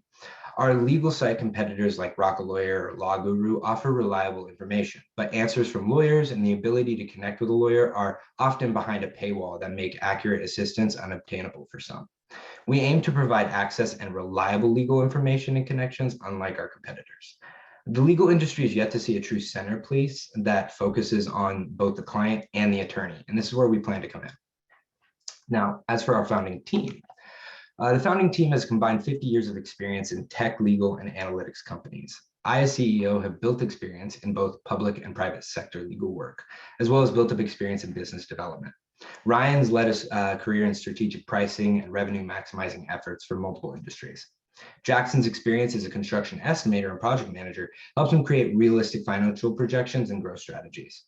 And Chris is a veteran in software engineering startups who's previously CTO of Prosper, as well as SVP of TrueCar's software engineering, product development, and product delivery. Now our advisors. Our amazing advisors help us gain better insights into startups with Greg Porter, law with Tamara Frazier and Noah Phillips, finance with Jeff Child, and marketing with Gordon Fowler. Just to close it out, Just Check It strives to empower communities with legal guidance from start to finish. Just like my family, we all deserve to feel protected. Not sure if you have a legal issue, just check it. Thank you. Awesome. All righty. Thank you, Cameron, for sharing Just Check It with us. And we will now transition to the Q&A, and we'll give you that virtual round of applause. And I'll keep those eyes out for the first raised hand. So who wants to? All right, Sadell, take it away. Yeah, this is really interesting and super exciting. Definitely something that's really needed. But I've also found lawyers typically are just terribly unmotivated to do anything. What's kind of your strategy for scaling up? I'd love to hear your thoughts on just like how you're scaling up that side of the house. Marketplaces are always hard to scale, but in particular, I feel like lawyers might be hard to motivate. I'd love to hear about just some of like the incentives and traction you have so far with that. Yeah, so man, that's been part of our, I guess, research has been really figuring out, we could have 1 million clients, but if we don't motivate lawyers to be involved, it really means nothing, right? So a huge piece for us has been figuring out what we can do to best motivate those lawyers. And it's really getting down to brass tacks. And the brass tacks of it is, on average, Clio did a study on this. Lawyers are bill about $260 an hour, right? On average, and that's lowballing it. After business development and all the overhead said and done, it's about $25 to $50 an hour they really actually make. And majority of that goes into the time they spend vetting clients. So what we really want to do is master that. We really want to figure out how we can best help vet clientele so it helps lawyers in the overall run and actually helps them make more money. Cool. Awesome. I hope that answered your question. Yeah, I mean, that's a great start. I have more questions, but I'll pass it off to the other folks. I'll let someone else jump in for a minute. Birkin, I'm gonna have you hold off since you're not a judge. If you want to share your question with Cameron in the chat, you can certainly do that. I'm gonna leave this space for our judges as they're scoring them. But I love the wanting guys. Brooke, Brittany, Mariah. There we go. Mariah, you're up. Hey, Mariah. Hi, Cameron, the other Cameron. Hi. It's good to see you again. And yeah. I'm just so impressed with so many of these companies that I've seen, like since their infancy or even their ultrasounds. And I'm definitely seeing, how you're growing as well. So congratulations. And I love that we've landed on this slide. Can you talk a little bit more about what you're building out in terms of the self-help and, kind of like the feedback that you've gotten from people that you've talked to about what the biggest needs are? Yeah. So self-help, man, this has been a tough one for us. Is really, we want to provide as much as we can for self-help, right? And originally we had started with this idea of a search engine, and we realized there's a lot of complexities because of law that goes into that. So we felt the best way to start is engaging conversation and incentivizing both sides to really do that, right? So first is having this community place where people can ask questions, providing resources on our site for them to go to and hopefully find answers. Now on the client side, or rather in this sense, the user side, allow incentives, right? For how many comments that you actually respond, how many posts you respond to, rather, comments you give, and the ones that are actually accurate, be able to provide incentives to encourage more people to be involved. And then on the lawyer side, provide incentives for them to comment as well. We really want to just instigate conversation and give people an idea, a better idea as to where they really stand legally, and help them know whether or not they really need a lawyer, and if they do, provide one. And I hope that answers it. Thank you. Any last questions from our judges? All right, Sidel, you got the last question. Sure. I'd love to hear about your thoughts on just how the revenue model scales, and what your thoughts are on the commission structure versus the fee structure, and if there's some like limitations there. Why? What's with the different policies? If you could just paint a picture. Amazing question. Thank you.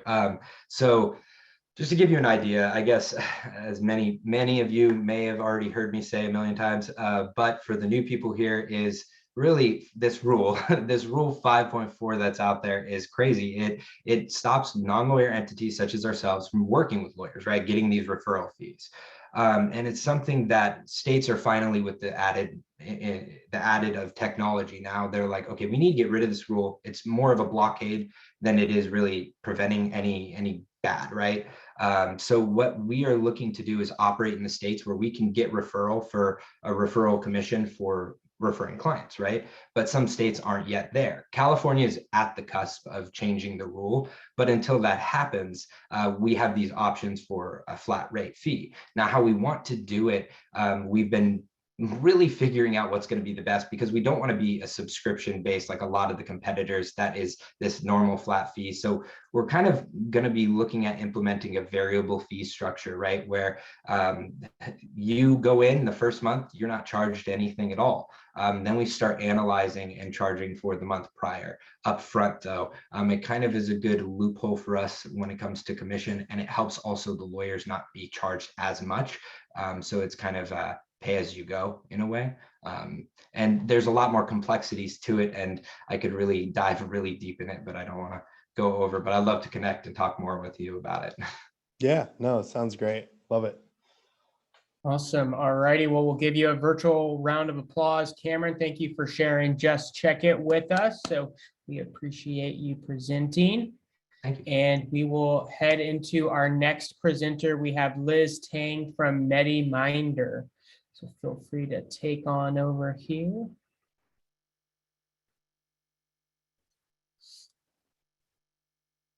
All right, start my video. Hello, everyone.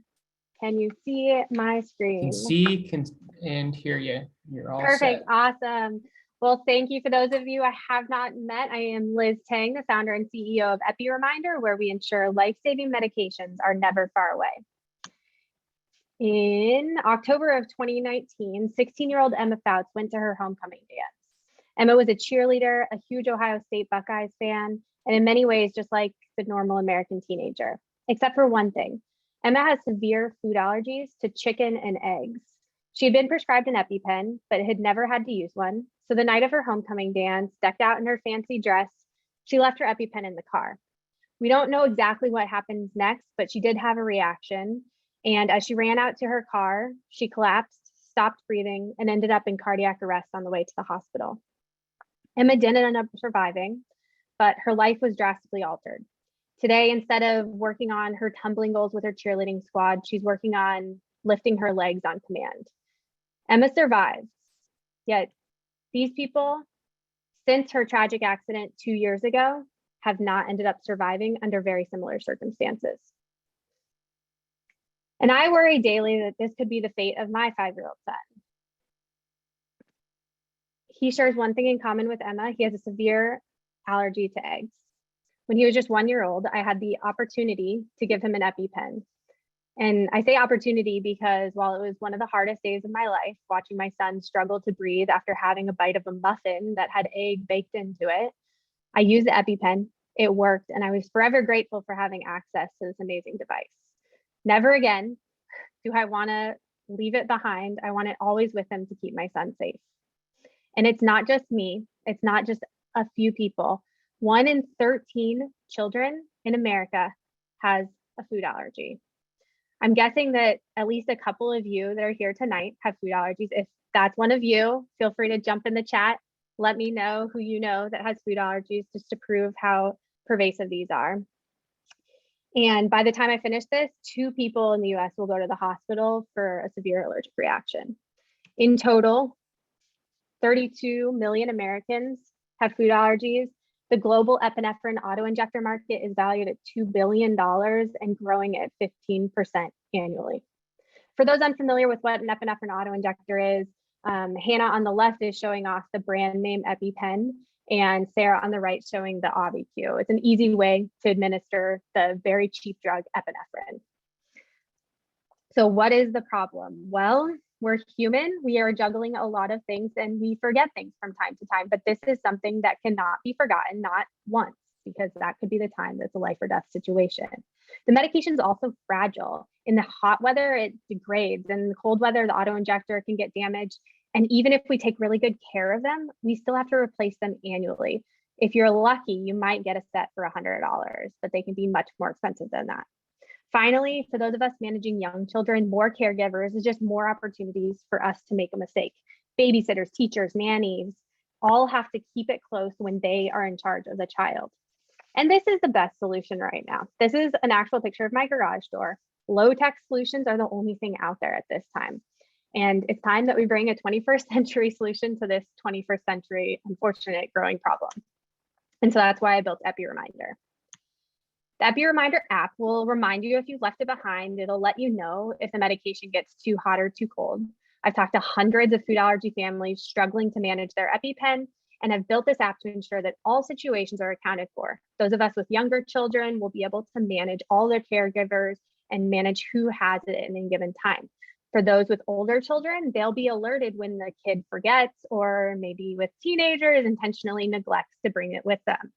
We are able to monitor the temperature and the location of it using a chip that we've created that gets stored with the medication. But that is not all, because think back to Emma's story. We know that 1 in 13 children have food allergies. The numbers say that someone in that homecoming gym had an EpiPen with them that night. So what if instead of Emma running out to the car and accelerating her reaction, she had laid down and pushed an alert on her phone, an Epi alert that let everyone nearby know that she was having a reaction, and those with the medication she needed could quickly get to her and help her. We'll get families started with 1 chip and access to the app for a year for $40, and then follow up after that year. They'll be very happy to pay a small monthly fee for the peace of mind that they gained over the last year. Right now, we're weeks away from giving out our first 100 units. Our next steps are to receive feedback from those beta users, refine the offering, and prepare for a larger batch to be delivered in Q1 of 2022, where we'll finally scale to the food allergy market. And I'll talk about follow-on markets in just a second. But getting to the food allergy market, I have a very engaged social media following. We'll leverage those communities to do our first sales and then partner with both big food allergy organizations as well as the manufacturers of these auto injectors. So I'm building it initially for epinephrine because that's the life I live, that's the community I'm a part of every single day. But this technology can be extended to many other medications that need this type of technology. Thank you so much for listening, and please give me all your questions because I want to make sure that we bring life-saving medications nearby all the time. Thank you. Awesome. Thank you, Liz, for sharing MediMinder and EpiReminder with us here. So we will transition to the Q&A, and we're giving you the virtual round of applause. So thank you. Sadell, you're first with the hand, so go for it. Cool. Awesome presentation, and love the focus.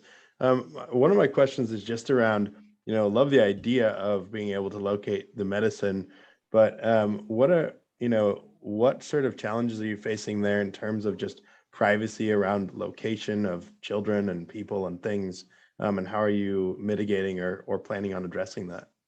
Yeah, perfect question. Absolutely. In the initial, it's an all opt-in. So you are opting in to being a part of that crowdsourcing network. But so far, we've surveyed hundreds of people that will be some of our first users, and we've had like one person out of about 100 people say that they would not feel comfortable sharing their child's location in that. I think this really ties back to that it's a very, you're only going to get an alert from people within a mile's radius and that have this specific medication, and the tight-knit group that, all of the food allergy moms in Davis all know each other. And that's essentially the community that we're connecting. Mm-hmm. And just to drill down on that a bit more, I think that's great. Now, do you have thoughts or do you have processes in place as you think about scaling that would keep, it's always nice when you start and there's like that bought-in community, but as you scale, how are you addressing, just verifying that person even needs epinephrine? Yeah, no, I mean, that's a great, so there's a lot of different facets of that, right? Like, are they actually having a reaction right now? Like, people talk about like misuse of epinephrine and things like that. So we could go down that avenue, but I think what you're getting to more is the privacy. So it'll be a double opt-in, first of all. So sorry, I say you're going to opt in to be part of the crowdsourcing, but then in the event of an emergency, you'll also have to, each person will agree to share each other's location in that circumstance.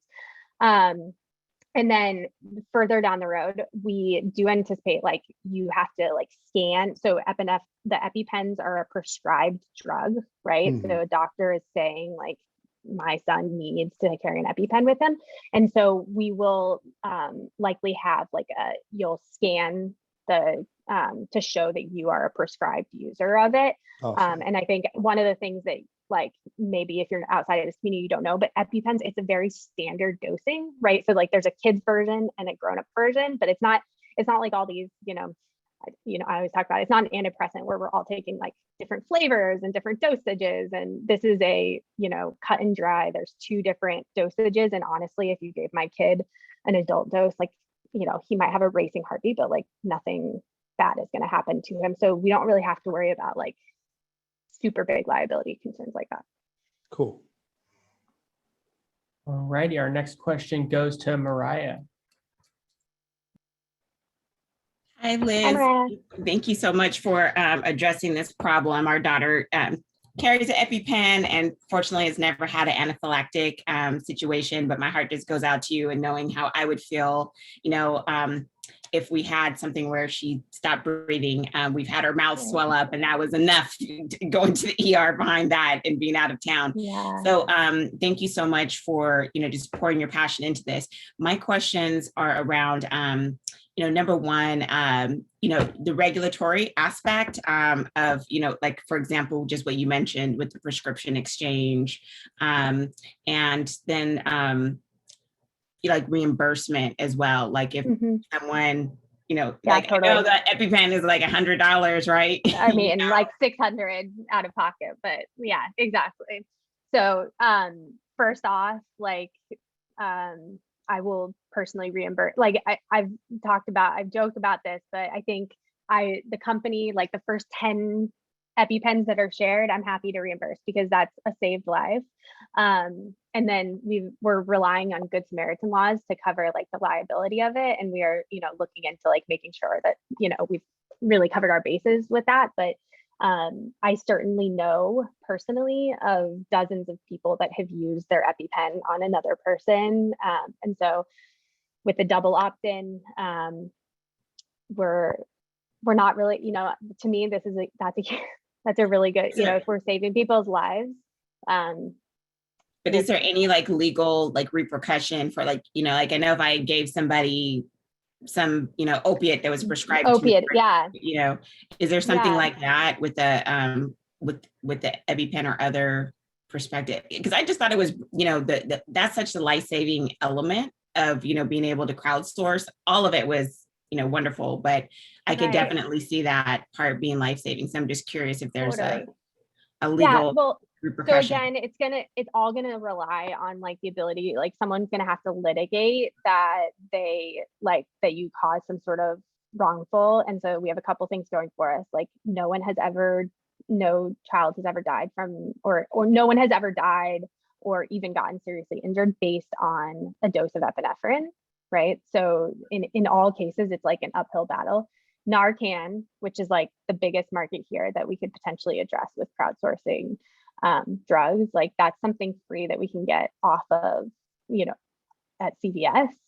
And it used to be prescription. So there's a lot of like movement towards crowdsourcing. I know even a lot of states are like starting to give stock epinephrine to schools, restaurants, things like that. So we definitely need to address this. But just like if you were to give CPR to someone who got in a car accident, like that's the kind of risk that we're facing, is like, it's all in the Good Samaritan law, and Got it. we'll need to have someone tie it up, but that's it. That makes a lot of sense. And then I just want to slip in one additional question. Is this something that you could foresee perhaps insurance companies paying for? We've talked about it. I think there is a possibility. At the end of the day, the insurance companies don't have a huge incentive that I'm aware of at this point. Like there are a lot of people. So for instance, this summer I replaced 3 of my EpiPens because I left them in various places, like in the car overnight, and just like, you know, stupid mom moment.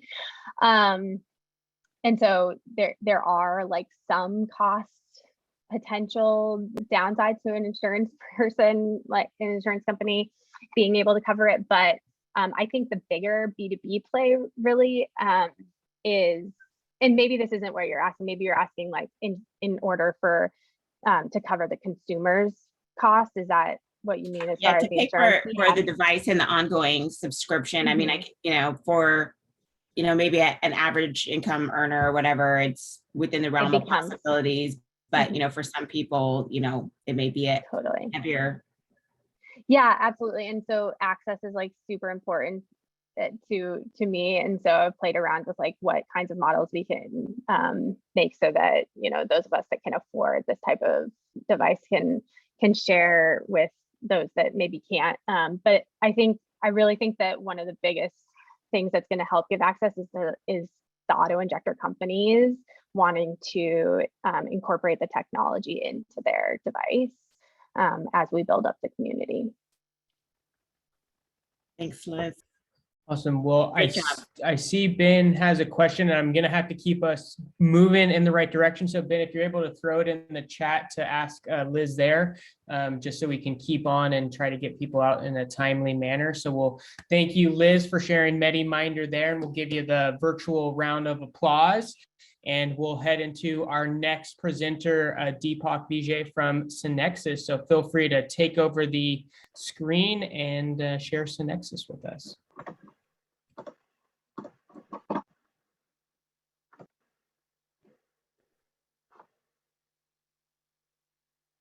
Is everyone able to see the screen here? Yep, we see your screen, and we can see you and hear you. Awesome. Oh, hello. My name is Deepak Vijay. I'm a recent UC Davis graduate and a co-founder of Synexus Incorporated, an early-stage startup committed to creating effective sunscreens made safer for both human and marine health. I'm sure most of you have heard that we all need sunscreen outdoors to protect us from the harsh UV rays that cause skin cancer and aging. But did you know that it can also be incredibly harmful for both the environment and you? Well, I certainly did not until I did some research. Currently on the market, there's 2 dominant types of sunscreens, chemical and mineral sunscreens. Chemical sunscreens, as you can see here, have been popular for their smooth, easy, and clear application on the skin, making them ideal for blending with skincare routines. But they contain ingredients that are incredibly damaging to coral reefs and fish.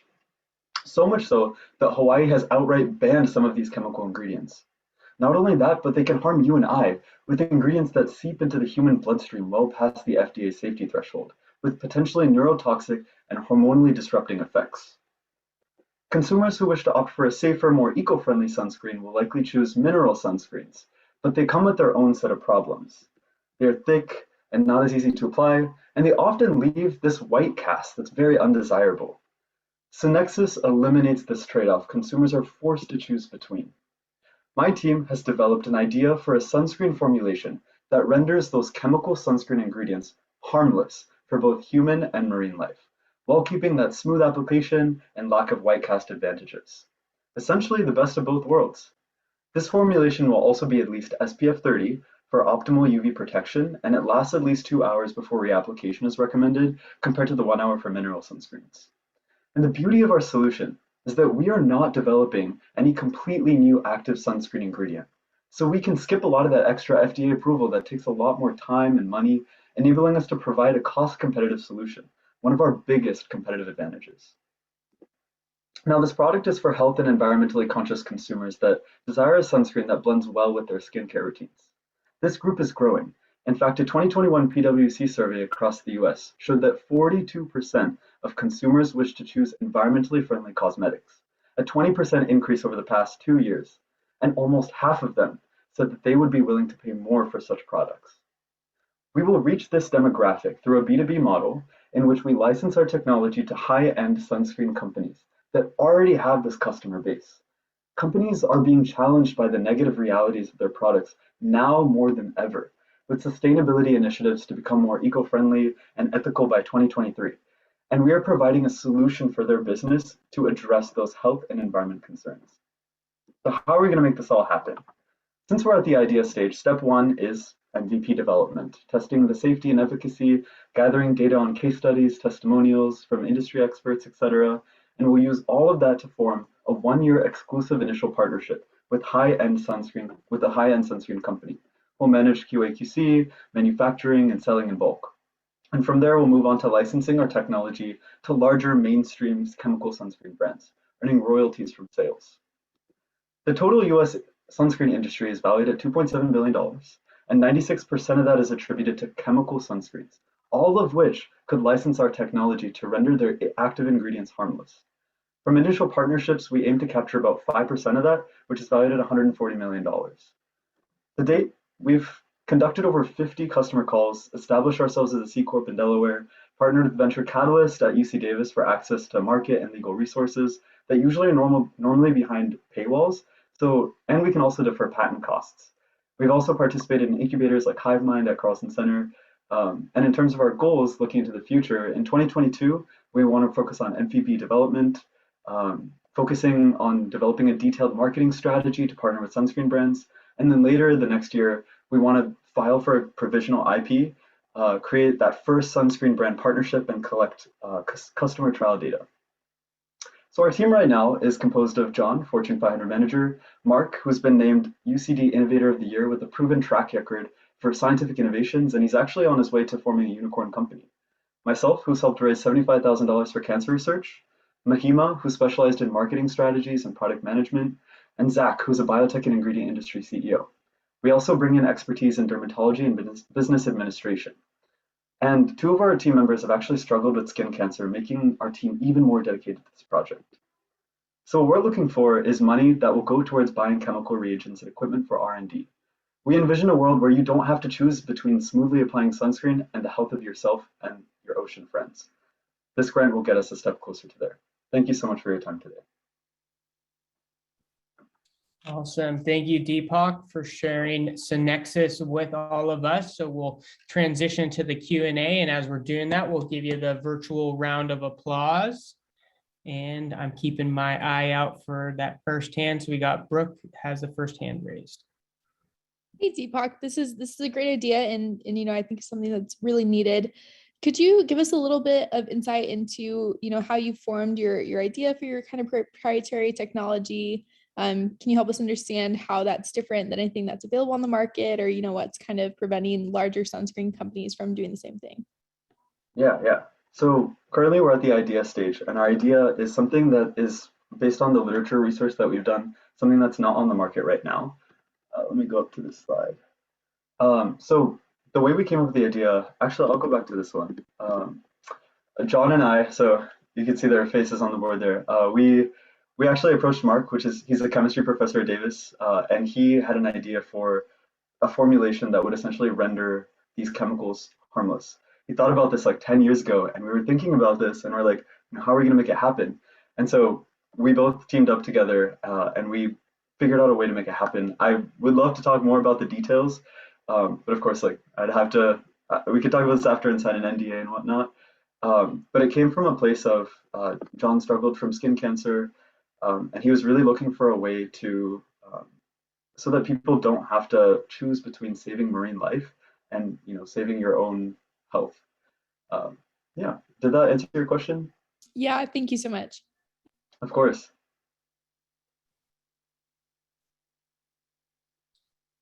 All right, Sadell, go ahead. Yeah, I just want to, is there any opportunity for you, like, are you licensing this from the university in terms of your tech? Just curious as to like what the relationship is to the university as opposed to, just your ability to directly commercialize this. Yeah. So we've currently partnered with Venture Catalyst, and so our next steps moving forward, once we get more funds after MVP development, is to submit a record of invention to UC Davis. They will essentially they'll technically own the IP, but then they'll have an exclusive with us.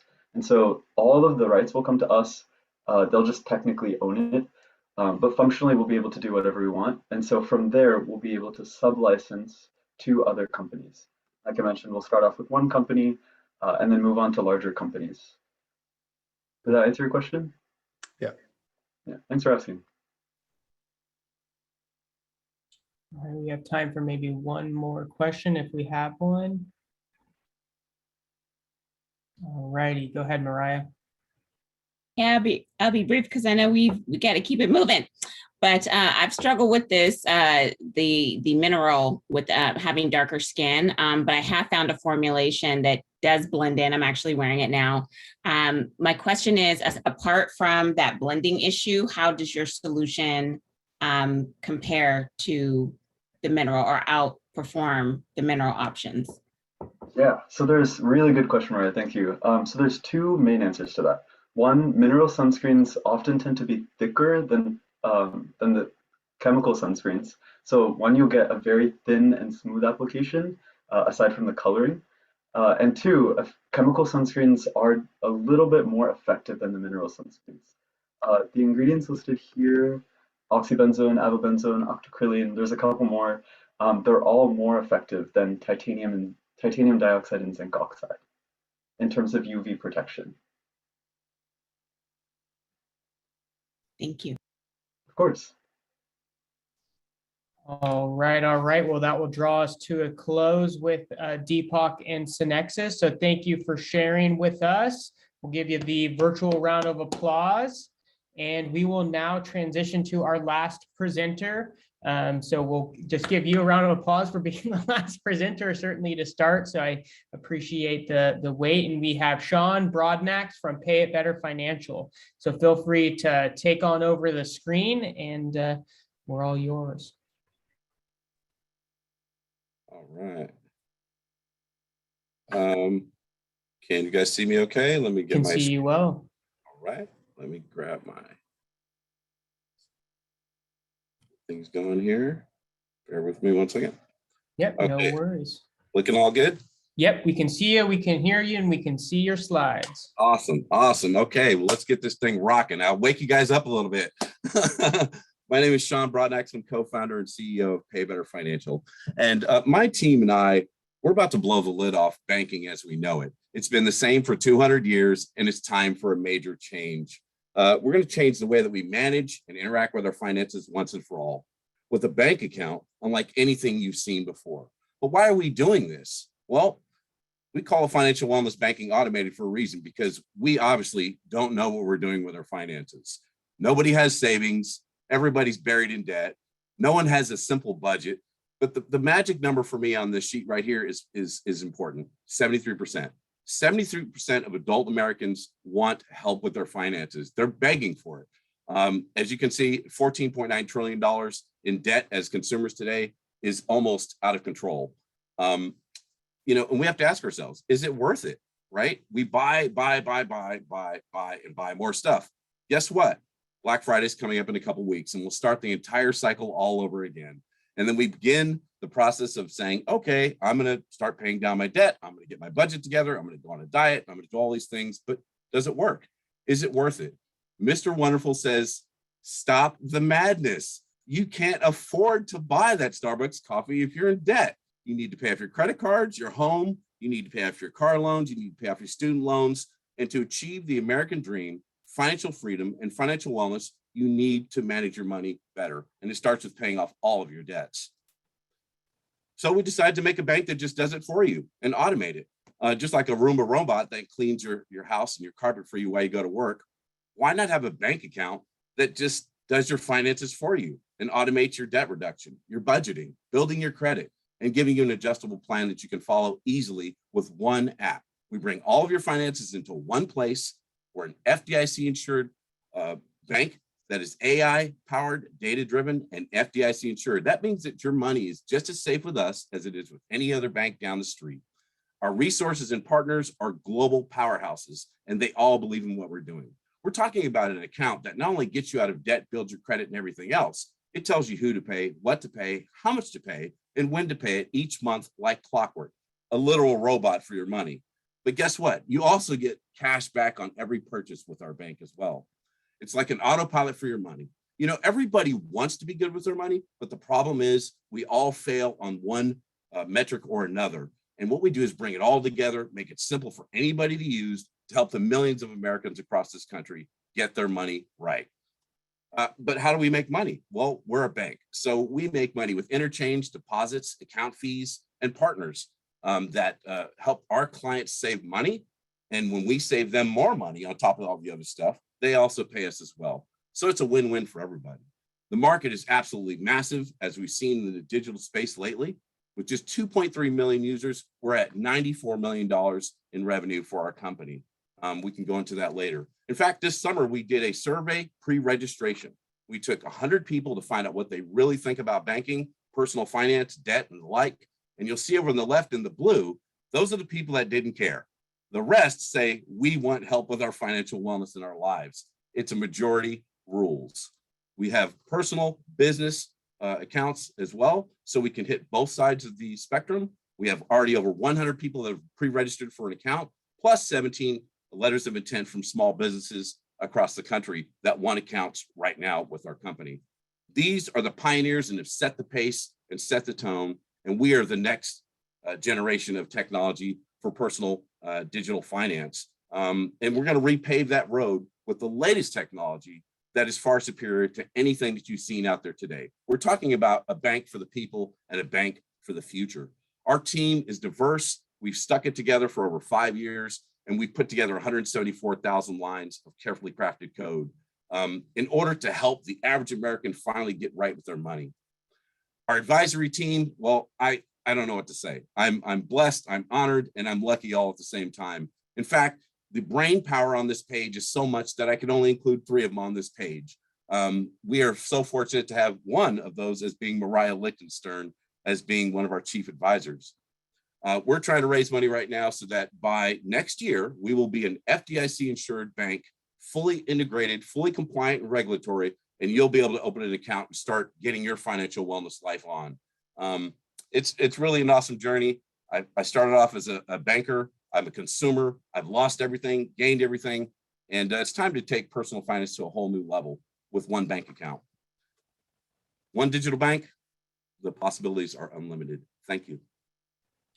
Awesome. Thank you, Sean, and thank you for sharing Pay It Better with all of us. So we'll give you the virtual round of applause, and we'll head into our last round of Q&A. So let's get those Zoom hands raised.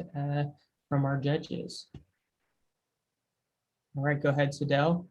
Yeah, I maybe I missed on your partners page. I just wanted to understand a bit more of your stack in terms of, who's providing in KYC, AML, and who's providing, the actual banking services.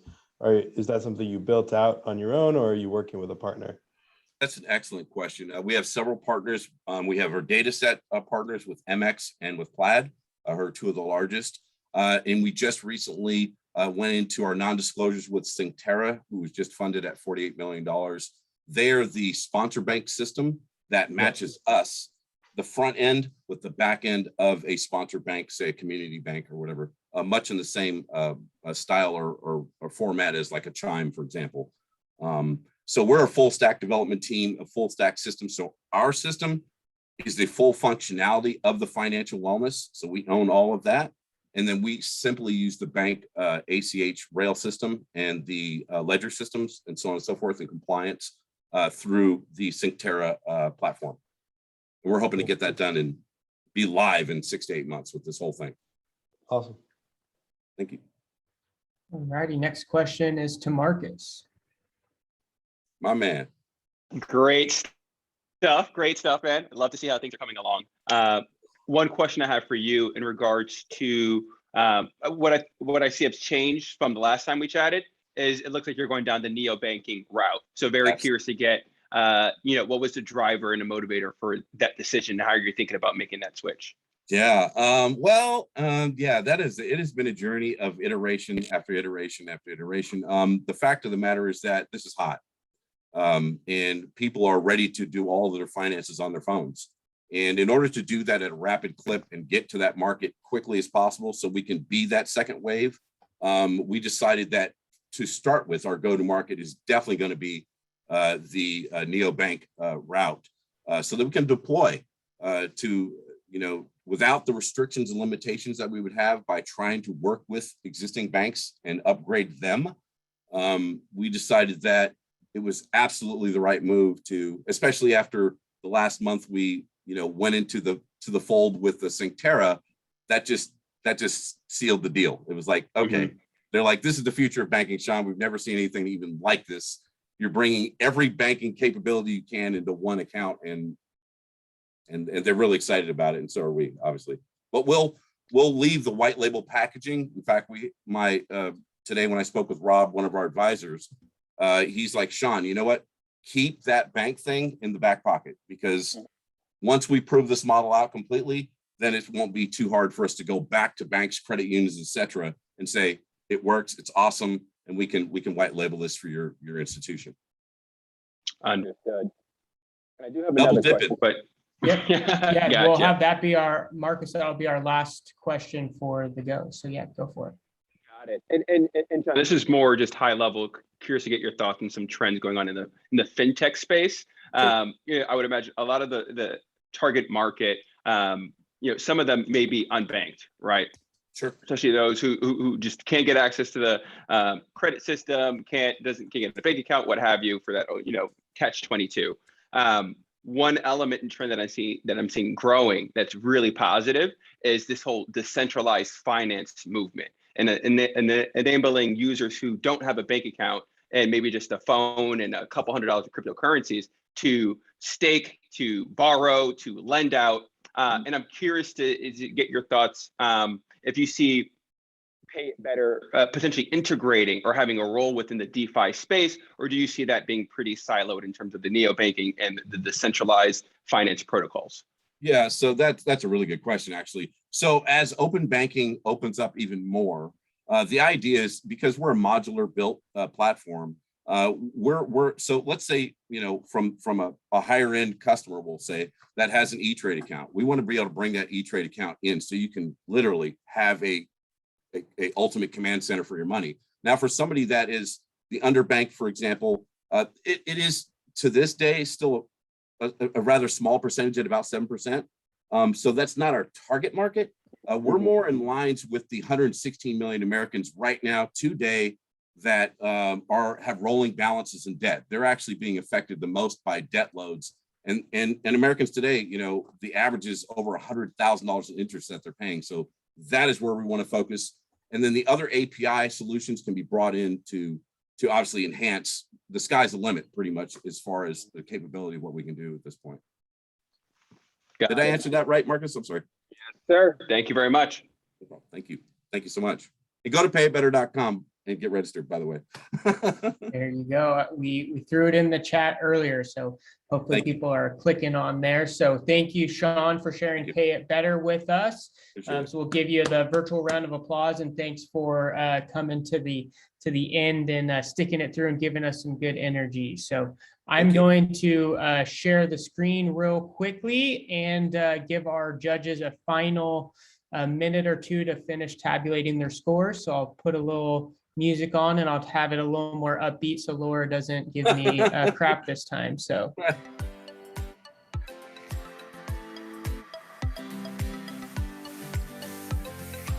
So judges, if you are able to message me when you're good on your scores, then we'll be good.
All right. The verdicts are in, and I'm going to get another sound up here to share. So give me 1 second with these mini Zoom screens. And we are going to announce our winners here and now. So give me 1 second to pull up that drum roll for all of you. So I'm going to share my audio and pull this up. Give me 1 second. Okay, all righty. So for our, we're going to go with the second place on both tracks first. So I'm going to give you the drum roll here. So for our for-profit track in second place, we have, drum roll, we have Tag Neil with Tag Cards. So congratulations to Tag Cards for taking home the second place on the for-profit track. So you'll be taking home $2,500 for your second place victory on the for-profit track. All righty, and now we'll transition to our social impact track. Our second place winner there is Liz Tang with MediMinder. So congratulations to you, Liz, for taking home the second place. You'll also be taking home $2,500 to build those EPI reminders. So thank you, Liz. And we'll go back to our first places. Our first place winner for the for-profit track is, give an extra long drum roll for Gherkin with Rabata Solutions. So congratulations, Gherkin and Rabata Solutions. So you're taking home the first place prize on the for-profit track with $7,500. So congratulations to you. And drum roll for our last first place finalist for the Social Impact Ventures. We have Antoinette Banks from Expert IEP. Congratulations, Antoinette and Expert IEP. You'll be walking away with $7,500 as well. So congratulations to you. And congratulations to everyone to making it to this pitch competition as finalists. We're really excited that you were part of the Spark Venture competition. And congratulations especially to our winners that are walking away with some of those cash awards to put towards your venture. So thank you all for participating. Thank you to our judges for spending the evening with us and asking great questions to learn more about all these ventures. And thank you to all the entrepreneurs for taking the risk to start your business and building a better future. So we look forward to being your partners, and thank you all for joining us this evening. And thank you, Wells Fargo, for being our sponsor for our 2021 Spark Venture competition. So thank you all, and have a great rest of your evening. And we hope to see you tomorrow for 3 different sessions. We have a Mentor Sacramento Office Hours Sprint. We have a Startup DEI Framework Workshop with Mariah Lichtenstern, who's one of our guests here as a judge tonight. And then we also have an angel investor session in the evening. So we hope to have you join us, and thank you all. And we look forward to seeing you tomorrow. So thank you. Good night, everyone. Great job, presenters. Congratulations. Good night. Congrats.